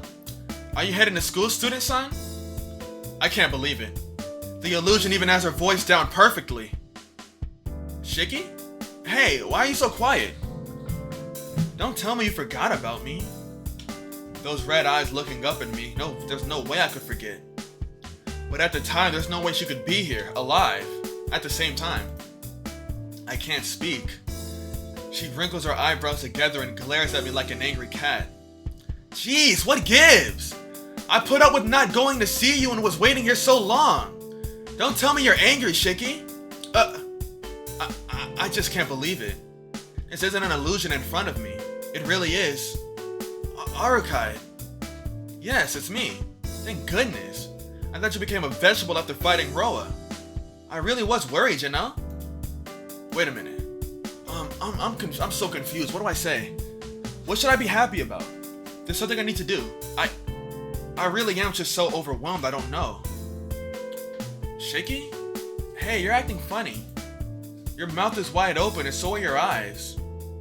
Well, it's kind of interesting for me, so I'll keep watching. Arcueid. That's what I mean.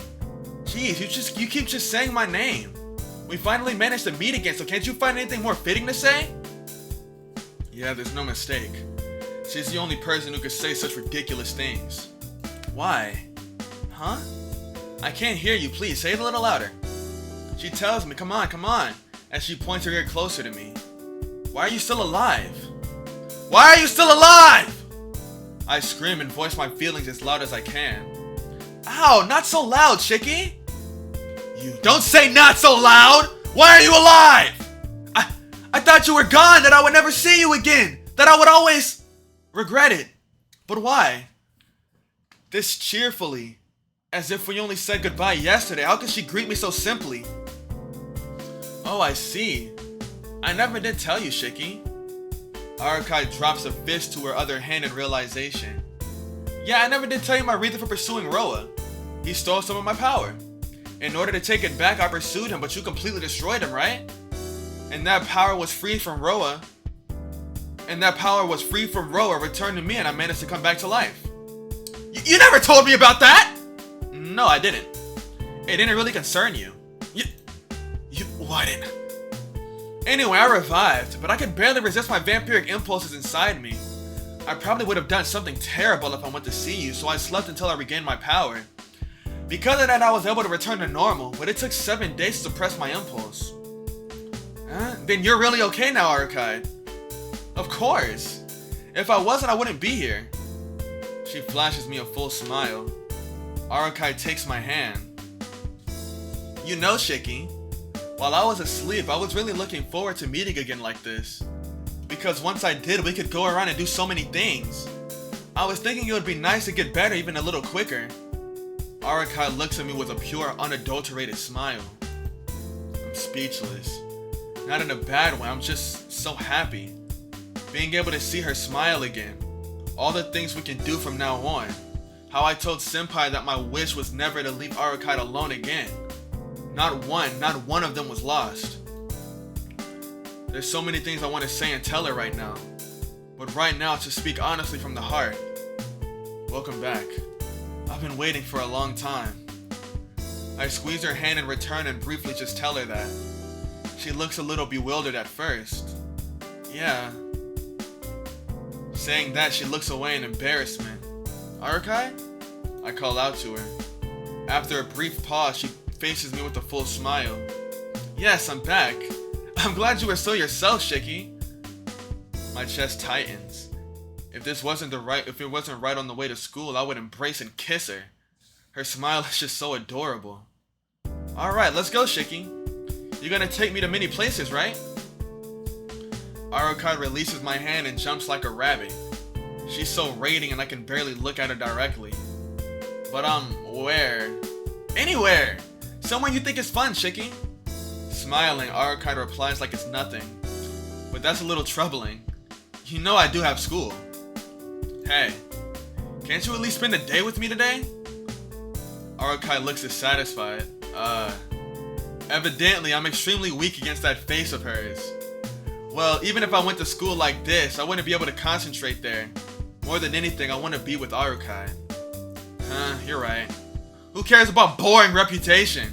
Alright, Arcueid. I'll indulge your selfishness for the day, my princess. Yay! Bump.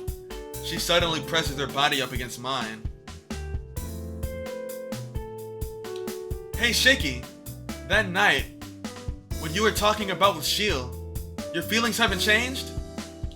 She looks up imploringly at me as she asks. My feelings that night, what do you mean? About you saying you loved me. I start to splutter. It's too embarrassing for her to ask me this question when she's this close to me. Oh, I forgot. You shouldn't eavesdrop, Arcueid. I can't help it if I overheard. Anyway, come on, answer me. Your words that night, they haven't changed? Idiot. I don't even need to say that. Yeah, they haven't changed. I can't make any guarantees, but they'll probably never change. I'm so embarrassed I look up at the sky and answer. Arcueid wraps her arms around mine. Oh, then you should prepare yourself, Shiki. Prepare? Prepare for what? I can't help but let a tinge of uneasiness creep into my voice. She holds onto my arms and speaks with a smile. Because you promised to be with me forever. Didn't I say so when we first met? I'll have you take responsibility for me? Then she starts to walk, still holding onto my arm.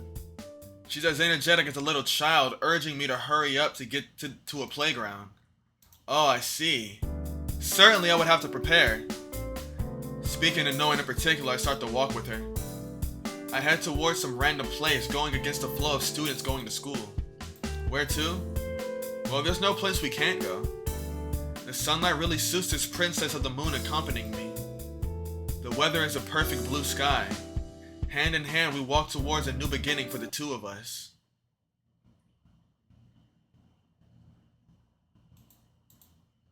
Good shit.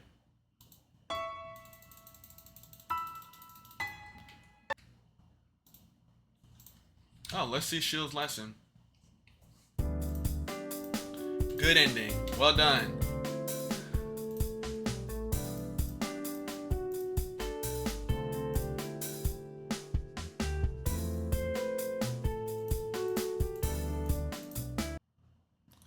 Oh wow, okay.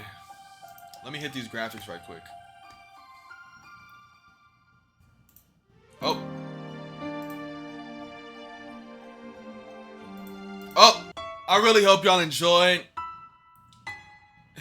That's the end of the Arcueid route. I hope y'all enjoyed. It was really good. I already gave my thoughts on it during the credits. But I really enjoyed it. Narratively, it was great. I love Arcueid as a character. She might be my favorite character. I'm sure that's a basic bitch take, but you know, I can't help it. She might be my favorite character so far. I really love her. I love the story. I love all of it. This was a really great arc, and I'm glad I finally got around to finishing it. I've really been putting it off for a while, cause just doing other shit. But I'm glad I finally got around to finishing it. Y'all know the deal. Now that I've finished this ride of Tsukihime, next up is going to be, I'm going to be finishing the Fate. I'm going to be finishing Fate. I got to play Heaven's Feel. So that's what I'm going to be doing next. And then after Heaven's Feel, I think I'm going on to Mihoyo. And then after Mihoyo, I'm going back. I'm finishing up Tsukihime. But once again, I really hope y'all enjoyed. Like, subscribe, leave a comment. I do read them all. And tap into the next one. Bye-bye.